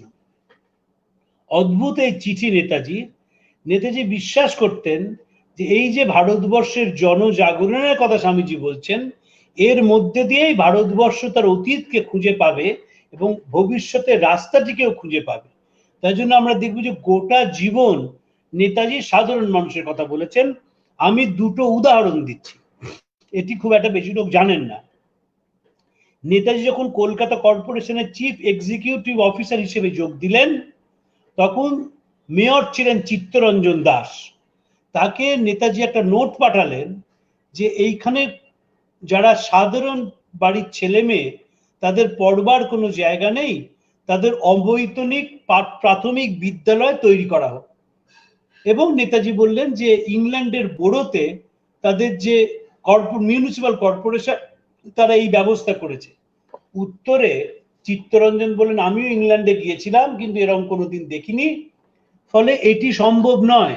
কর্পোরেশনের কাজ হচ্ছে রাস্তা ঝেঁটানো, জল দেওয়া, পয়ঃ প্রণালী পরিষ্কার করা, কিন্তু কখনো অবৈতনিক প্রাথমিক শিক্ষা দেওয়াটা কখনো পুরসভার কাজ হতে পারে না।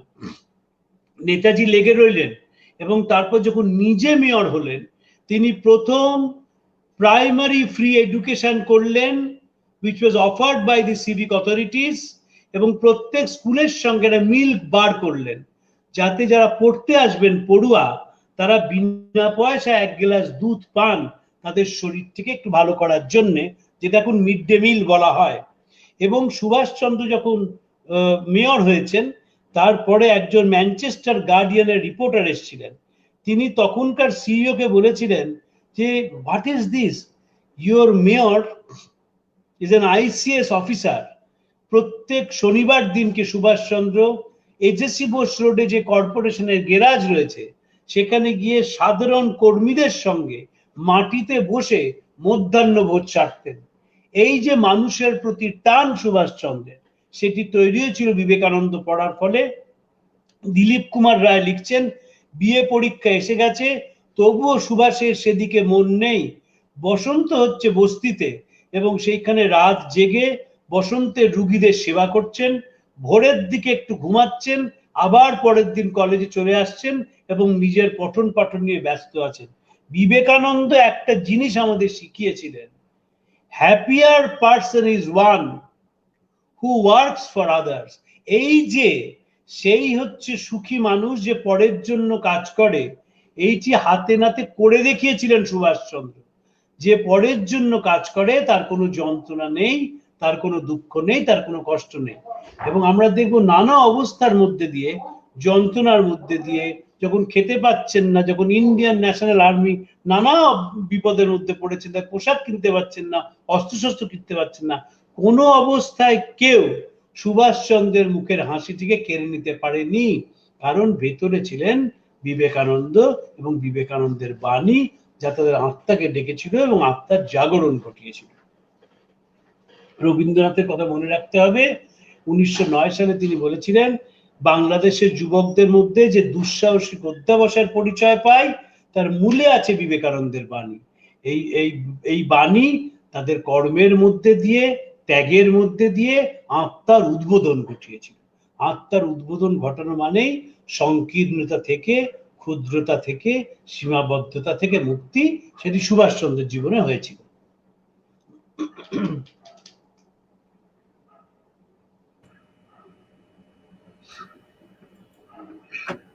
আমরা তরুণ গোস্বামীর কাছ থেকে এই বক্তৃতায় তো সমৃদ্ধ সকলেই হলাম।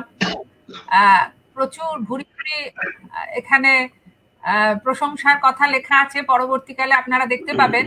তবে সত্যি কথা, আজকে ওর শরীরটা সত্যি খারাপ ছিল, সেইখানেও ওই যে বললাম শুধু পুজো করার মতন এটা করে বলে বোধহয় সেই সর্দি কাশি শারীরিক অসুস্থতা তাকে ঊর্ধ্বে গিয়ে সে সেটা বলতে পারে।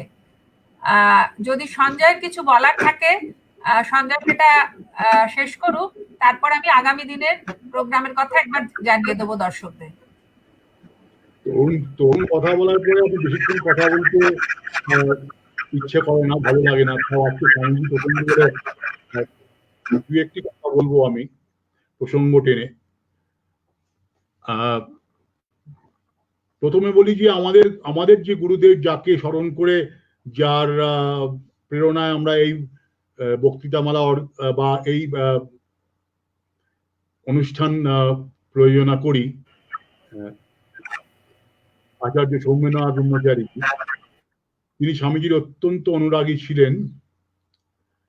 তবে আমাদের একটা কথা বলেন, স্বামীজি তো আত্মজাগরণের কথা বলে গেছেন, নিজেকে জাগাতে হবে।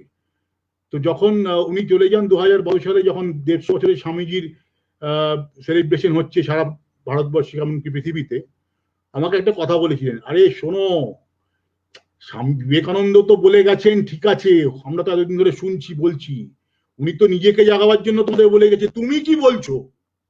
তো আমরা প্রত্যেকে কি বলছি, কি ভাবছি, এটা this is very important. That is where Swami Vivekananda will live, so that we can tap our own original resources within us, taking inspiration from him, তার অনুপ্রেরণায় অনুপ্রাণিত হয়ে। এখন আমরা কি বলছি, আমরা কি নতুন কথা বলছি জগৎকে, এই কোভিড আক্রান্ত জগতে আমরা নতুন কি কথা বলছি, নতুন কি আলো দেখাচ্ছি, এটা কিন্তু আমাদের প্রত্যেককে ভাবতে হবে, 1 নম্বর। 2 নম্বর হচ্ছে গিয়ে ঠাকুরের কথা বলতে গিয়ে তরুণ সেই বারবণিতার কথা বললো, আমার মনে পড়ে গেল, স্বামীজি যখন কায়রোতে ছিলেন তখন ওই রকম একটি বারবণিতা পল্লীর সামনে তিনি দাঁড়িয়ে পড়েন, এবং সেখানে দুদিকে, এখানে কিন্তু কলকাতার বারবণিতা নয়, কায়রোর বারবণিতা, এবং তারাও কিন্তু নানা রকম চটুলতা হাসি ঠাট্টা করছিল। তারপরে স্বামীজি তাদের এমন দৃষ্টি দিয়ে তাদের তাকান, এমন কৃপার এবং স্নেহের দৃষ্টি দিয়ে, তারপরে they came down and kissed his robe. This is Vivekananda. একটা সম্পূর্ণ ভিন্ন পরিবেশে কায়রোতে বারবণিতা পল্লীর মাঝখান দিয়ে যখন তিনি হেঁটে যাচ্ছেন, তাদের দিকে এমন দৃষ্টিতে তাকালেন, তাদের চটুলতা অগ্রাহ্য করে। After some time they came down, knelt down and kissed the robe of Swami Vivekananda. This is the tribute. This is the tribute. আরেকটি কথা মনে পড়ছে, যা আমাদের গতবারের বক্তা ছিলেন জয়দীপ মহারাজ, তার যে গুরুদেব স্বামী পরমানন্দজি, তিনি কিন্তু ভীষণভাবে ঠাকুরমা স্বামী যারা ইন্সপায়ার্ড, এবং তার প্রতি তার আশ্রমে এবং তাদের বিভিন্ন সেট আপে ঠাকুরমা স্বামীজির ছবি থাকে মন্দিরে। তো এই যে তরুণ আমাদের জাতপাতের প্রবলেম নিয়ে এবং তার বিভেদ নিয়ে কথা বলছিল, এবং সেই সূত্রে স্বামীজির যে প্রেরণা বা স্বামীজির বাণী আমাদের পেশ করলো, সেই নিয়ে স্বামী পরমানন্দজি একটা অসাধারণ কথা আমার মনে পড়ছে। এইরকম একটা প্রসঙ্গে বলেছিলেন যে দেখো, আমাদেরও কিন্তু বর্ণ সিস্টেমে কোনো বিভেদ ছিল না, জাতপাতের বিভেদটা পরে হচ্ছে। Caste system was a later aberration. বর্ণ সিস্টেম যেটা ছিল, সেখানে পুরো ব্যাপারটাকে human body from head to foot সেটাকে একটা ওয়ার্শিপের মতো করে দেখা হতো। কিভাবে? যেমন এই অংশটা আমাদের মাথা থেকে মুখ অংশটা, এখানে কি, এটা হচ্ছে মেধার জায়গা, আমাদের দৃষ্টির স্পার্কলিং অফ দি আই, এটা ব্রাহ্মণের স্থান। সেখানে আমরা পুজোর সময় কি করি? আমরা সেখানে আরতি করি, মুখের সামনে আমরা দেব বা দেবীকে আরতি করি।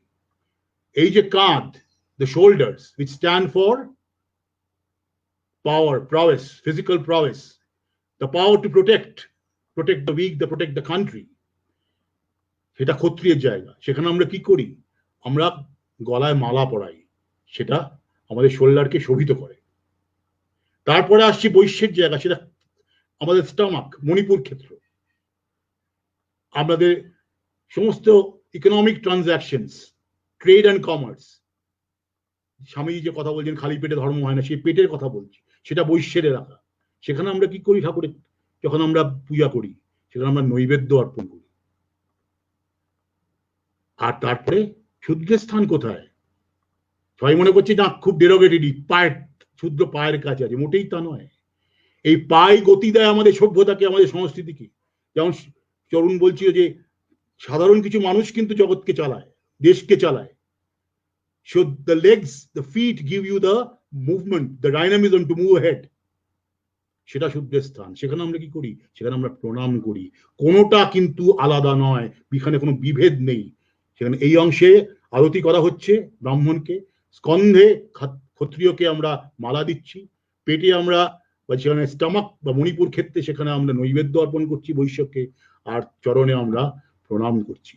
আমার অসাধারণ লেগেছিল এই বহুকাল আগে শোনা স্বামী পরমানন্দজির, তিনি স্বামী বিবেকানন্দের অনুগামী ছিলেন, এবং জয়দীপের কাছেও তার শুনেছি অনেকবার। তাই মনে পড়লো বলে বললাম। আমাদের আর শেষ কথা আমি বলবো, আছেন যারা চিন্তা, আমার প্রথম অগ্নিস্ফুলিঙ্গ যিনি প্রজ্বলিত করেছিলেন আজ থেকে প্রায় 32-33 বছর আগে, ভোকেশনালি বা প্রফেশনাল বা ভোকেশনালি একজন ফিলোসফার ছিলেন, কিন্তু উচ্চ স্তরের তন্ত্র সাধক ছিলেন, শ্রীযুক্ত মনোরঞ্জন বসু। তার একটা লেখা বই আছে, অসাধারণ গ্রন্থ, রামকৃষ্ণ সাধন পরিক্রমা। সেখানে তিনি স্বামীজির কথা যখন বলছেন, তখন বলছেন যে বিবেকানন্দর কথা শব্দ নয়, মন্ত্র। শব্দের সাথে মন্ত্রের তফাৎ হচ্ছে গিয়ে, শব্দের দ্বারা আমরা ভাব বিনিময় করি, কিন্তু মন্ত্র আমাদের চেতনা শক্তিকে জাগরিত করে। This is the difference. Sisters and brothers of America is a mantra. Harmony and peace and no dissension is a mantra. মন্ত্র কি? মন এবং ত্র, মাইন্ডকে যা ত্রাণ করে। Mind gate stuck in a cocoon, সেখান থেকে কনসিয়াসনেস মাইন্ডকে লিবারেট করে, তার ফুল পোটেনশিয়ালি তাকে জাগ্রত করে। That is mantra. It is very different from spoken word. তাই অনেকে বলে না, আমি শুনতে আমার অবাক লাগে, মাঝে মাঝে আমাদের ইন্টেলেকচুয়াল বা তথাকথিত সাহিত্যিক বন্ধুরা মাঝে মাঝে বলেন, ও এটা তো স্বামীজি শুনলাম, that's a point of view. We all have different points of view. Absolute nonsense. They don't understand what they're talking about. They're only restricted at the level of the spoken word for exchange of ideas. But that's not Vivekananda. Vivekananda is, every word is মন্ত্র। মন্ত্র যেটা চেতনা শক্তিকে জাগরিত করে প্রতি মুহূর্তে, এখানে উচ্চারিত হবে, সেই মুহূর্তে তার এফেক্ট আমরা সেটা অনুভব করতে পারবো। This is Vivekananda. তো কয়েকদিন ধরেই ভালো নেই, আমরা যোগাযোগে আছি, তাই আমি একটু সুযোগ পেলাম একটা কথা বলতে। তবে আজকের আমাদের বহুবারই আমাদের কাছে তরুণ এসেছিল, তৃতীয়বার হলো, আবার আজকে পরে আমরা ঠাকুরমা স্বামীজির সেই ঈশ্বরের প্রার্থনা করবো তরুণ তাড়াতাড়ি সুস্থ হয়ে উঠুক, এবং আবার হয়তো পুজোর পরেই হয়তো আমরা তরুণকে আবার পাবো আমাদের কাছে। এই বলেই আপনাদের সবাইকে এই এই আধ্যাত্মিক বিপ্লবের কথা তরুণ বলে গেলে, আমাদের স্বামীজির দ্বারা যে আধ্যাত্মিক বিপ্লব শিক্ষা শুরু হয়েছিল, সেই বিপ্লব যেন আমরা আরো এগিয়ে নিতে পারি। আমরা সকল বাঙালিরা যেটা বিপ্লব বুঝতে বুঝি, কিন্তু অনেকটাই আলাদা। এটা চেতনার জগতের বিপ্লব, সেই চেতনাকে চৈতন্য করার বিপ্লব।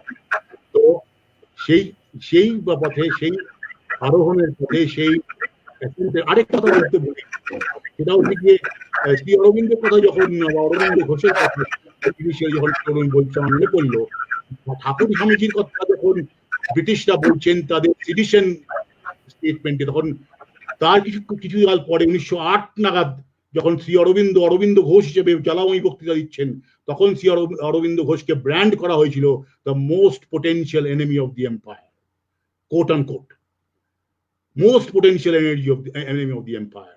এবং তখন কিন্তু Aurobindo Ghosh was deeply influenced and inspired by Sri Ramakrishna and Swami. মনে পড়ে গেল আমাদের, just to support what Tarun had been saying. তো আমার বক্তব্য এখানেই শেষ। এবার কাবেরীকে বলবো।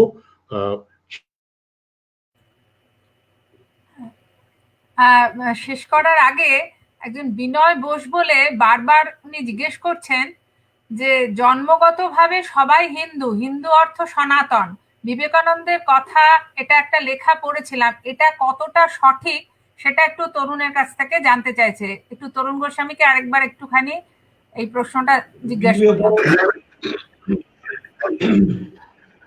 আসলে বিবেকানন্দের কথা এগুলো ঠিক, যে আমরা যখন জন্মাই তখন আমরা সনাতন, এবং আমরা তো হিন্দু নই। আমাদের তো সাহেবরা বলল যে সিন্ধু নদীর পাড়ে যারা থাকে, এবং যখন মোগল এম্পায়ার আসে তারা বলল সিন্ধু নদীর পাড়ে যারা থাকে তারা হিন্দু। আমাদের কোনো শাস্ত্রীয় বইয়ে হিন্দু শব্দটা নেই, আমরা সনাতন, অর্থাৎ সেই প্রাচীন কতগুলো রীতিনীতি যা আমাদের সভ্যতাকে পুষ্ট করে, ঋদ্ধ করে এবং জীবনযাত্রাকে আরো মসৃণ করে, তাকেই সনাতন বলা হয়। তাই যেহেতু মানুষ যখন জন্মায় সে স্বামীজির ভাষার স্বরূপত পবিত্র, তাই সে জন্ম থেকেই সনাতন, হিন্দু নয়, সে সনাতনই জন্ম থেকে। হিন্দু বললেই সাহেব এবং মুঘলদের স্ট্যাম্প চলে আসে। আমরা সনাতন, we are ancient principles which helped us to live a peaceful and smooth life, not an inch more, not an inch less. Kaveri শেষ করার আগে আমার একটা অনুরোধ আছে তরুণকে। we must have the last laugh মানে হচ্ছে গিয়ে humour. Swami Vivekananda was humor personified, abundant in humor all throughout. Spirituality ki highest realization ki uni with abiding humor উনি প্রেজেন্ট করে গেছেন জগৎকে, বিদেশে হোক দেশে হোক। গিরিশচন্দ্র ঘোষের সাথে স্বামীজির কথোপকথন যেটা আমরা মহেন্দ্রনাথ দত্তের বইতে পাই, সেটা প্রতি মুহূর্তে পড়তে পড়তে আমরা হাসতে হাসতে খিল ধরে যাবে। তো আমি তরুণকে অনুরোধ করবো দু একটি আমাদের অ্যানেকডোটস দিয়ে স্বামীজির জীবন থেকে, সেই হাস্যরস দিয়ে আজকে let's have a humorous and jovial end to the program. Swamiji ফিরে এসছেন আমেরিকা থেকে। তো একটি ছেলে স্কটিশে স্বামীর সঙ্গে পড়তো, তারপর তার তেলের ব্যবসা, এবং সে একটু পদস্খলন স্বামীজিকে ভয় পেয়ে পালাচ্ছিল, এসে তার দোকানের সামনে টুল ছিল, টুলে বসে পড়ে। কিছুক্ষণ পরে সেই লোকটি বলছে, আপনার কথা কি বলবো, আপনি করলেন, আপনি কত সুন্দর বললেন, আপনি ভারতবর্ষের নাম ছড়ালেন। এবং স্বামীজি ব্যাপারটি বললেন, তুই আমার সঙ্গে এতগুলো চেন যোগ করছিস কেন? করেছেন, বলেছেন, ছড়িয়েছেন, এসব চেন ছড়াচ্ছিস কেন তুই? আমি যেরকম ছিলাম আমিও সেই একই নরেন আছিস, আর তুই আমার সেই একই বন্ধু আছিস। জীবনের স্বামী ছিল রগড় সর্বাবস্থায়। আমেরিকাতে লঙ্কা দিয়ে রান্না করেছেন, তো লঙ্কার সাহেবরা জিজ্ঞেস করছে এটা কি? স্বামীজি বললেন খুব সুন্দর খাবার হয়েছে। তারা তো মুখে দিয়ে কাঁদতে শুরু করে দিয়ে চোখ দিয়ে জল পড়ছে। তখন স্বামীজি বলছেন খুব কাঁদো, কাঁদলে ভেতরটা পরিষ্কার হয়ে যায় আর ব্রহ্মসিংহ জেগে ওঠেন। যখন যখন বরানগর মঠে দারিদ্র, একটু কেউ কোনো জায়গা থেকে একটু দুধ পাওয়া গেছে, খাবার তো একটা থালার মধ্যে আচ্ছিদ্য ভাত আর একটা পাত্রের মধ্যে তেলাকুচোর ঝোল, একবার তেলাকুচোর ঝোল মুখে দেওয়া হচ্ছে, বুড়ো আঙুল চাটা হচ্ছে, আর এক গ্লাস ভাত খাওয়া হচ্ছে। একটু যেদিন কেউ দুধ দিয়ে যেত, স্বামীজি সবাইকে বলতেন, তোমরা ঠিক বল পাচ্ছ তো, এই বলে হেসে উঠতেন। এই যে রগড় ছিল স্বামী নিজেকে নিয়ে। যখন একটা চোখ চলে গেল ডায়াবেটিসে, তখন বললেন, দেখ ঠাকুরের কি লীলা, আমাকে ওষুধদের দেবতা করে দিলেন। শুক্রাচার্যের চোখ চলে গিয়েছিল, সেই চোখ নিয়ে কথা বলছে। 1895 সাল, অতুল চ্যাটার্জি আইসিএস পরীক্ষায় ফার্স্ট হলেন, রঞ্জিত সিংজি হাইয়েস্ট স্কোর করলেন কাউন্টি ক্রিকেটে, এবং বিবেকানন্দকে সম্বর্ধনা দেওয়া হচ্ছে। ভারতীয়রা যারা ইংল্যান্ডে থাকেন সম্বর্ধনা দিচ্ছেন। স্বামীজি সেখানে গিয়ে বললেন যে এই দুজন বিরাট মানুষের সঙ্গে আমাকে সম্বর্ধনা দেওয়া হচ্ছে, তার কারণ আমি আমার জাতীয় পশুর প্রতিনিধিত্ব করছি। ইংরেজদের সময় জাতীয় পশু ছিল হাতি, তাই বলছেন আমি হাতির মতো মোটা হয়ে গেছি, তাই আমাকে এই আজকে সম্বর্ধনা সভায় আমন্ত্রণ জানিয়ে নিয়ে আসা হয়েছে। রগড় তো ছিল একেবারে। বিলেত থেকে স্প্রিং এর খাট এলো, স্বামী বিমলানন্দজি বললেন যে মশাই কথা কি বলবো, আপনি তো খুব মৌজ করে রাত্রিরে ঘুমান দেখি। স্বামীজি বললেন, তবে রে শালা, আজকে আমি ক্যাম্বিসের খাটে শোবো, তুই এই স্প্রিং এর খাটে শুবি। এবার আমেরিকান স্প্রিং এর খাট তো শোয়ার ট্রেনিং দরকার হয়, সে তো শুচ্ছে, একবার মনে হচ্ছে খাট থেকে পড়ে যাব, আরেকবার মনে হচ্ছে কি হয়ে যাবে এখনই। সারা রাত্রি বিমলানন্দজি ঘুমাতে পারেননি। পরের দিন বলছেন, মশাই করেছেন কি, এই খাটে ঘুমান কি করে, আমি তো ঘুমাতেই পারলাম না। বললেন, শালা তখন যে বলেছিলি খুব মৌজ মেরে ঘুমায়, তুই তো ঘুমাতে পারলি না। এই যে শিষ্যদের সঙ্গেও রগড়, গুরুভাইদের সঙ্গে রগড়। আসলে শ্রীরামকৃষ্ণটা কথা বলে গিয়েছিলেন, তুই এদের ভালোবাসা দিয়ে আটকে রাখবি, যেন কেউ ফিরে না যায়। সেই ভালোবাসা স্বামীজি দিয়েছিলেন এদের, এবং সবসময় বলতেন, তিনি যেমন আমাকে ভালোবাসেন, আমি যেমন তোদের ভালোবাসি, তোরাও ঠিক সে একই রকম করে মানুষকে ভালোবাসবি, তবেই তাকে খুঁজে পাবি। আজকে গোস্বামীকে এবারে আমরা ইতি টানি, কেন কি এ কথার শেষ হয় না। মানে তরুণ হচ্ছে একটা এনসাইক্লোপিডিয়া, সে বলতে থাকলে বলতেই থাকতে হবে, এবং আমরাও শুনতে থাকবো। কখনো এতটুকু সময়ের জন্য আমরা মনে হয় না যে আমরা বোর হচ্ছি, বরং সারাক্ষণই সমৃদ্ধ হচ্ছি কিছুতে। তবু শেষ করার আগে আমার একটা দায়বদ্ধতা, যে আগামী রবিবার যে অনুষ্ঠান, সেটা সকলকে আপনাদের জানানো। আগামী রবিবার আমাদের মধ্যে আসছেন একজন ইন্টারন্যাশনালি রিনাউন্ড কথক মেস্ট্রো, আমাদের ঋতচ্ছন্দের সঙ্গে একদম জন্মসূত্র থেকে যুক্ত গুরু অসীম বন্ধু ভট্টাচার্য। তিনি বলবেন the spec the storyteller, কথা কয়ে সো কথক। কথক কথাটা এসছেই কথা থেকে, গল্প বলা থেকে। তো আমাদের যে গল্প বলার যে একটা সিস্টেম ছিল মা ঠাকুমাদের মধ্যে, সেই নিয়ে উনি রামায়ণ মহাভারত পুরাণ থেকে বহু কথা শোনাবেন, বহু গল্প শোনাবেন, এবং সেটা ডেমনস্ট্রেটও করবেন।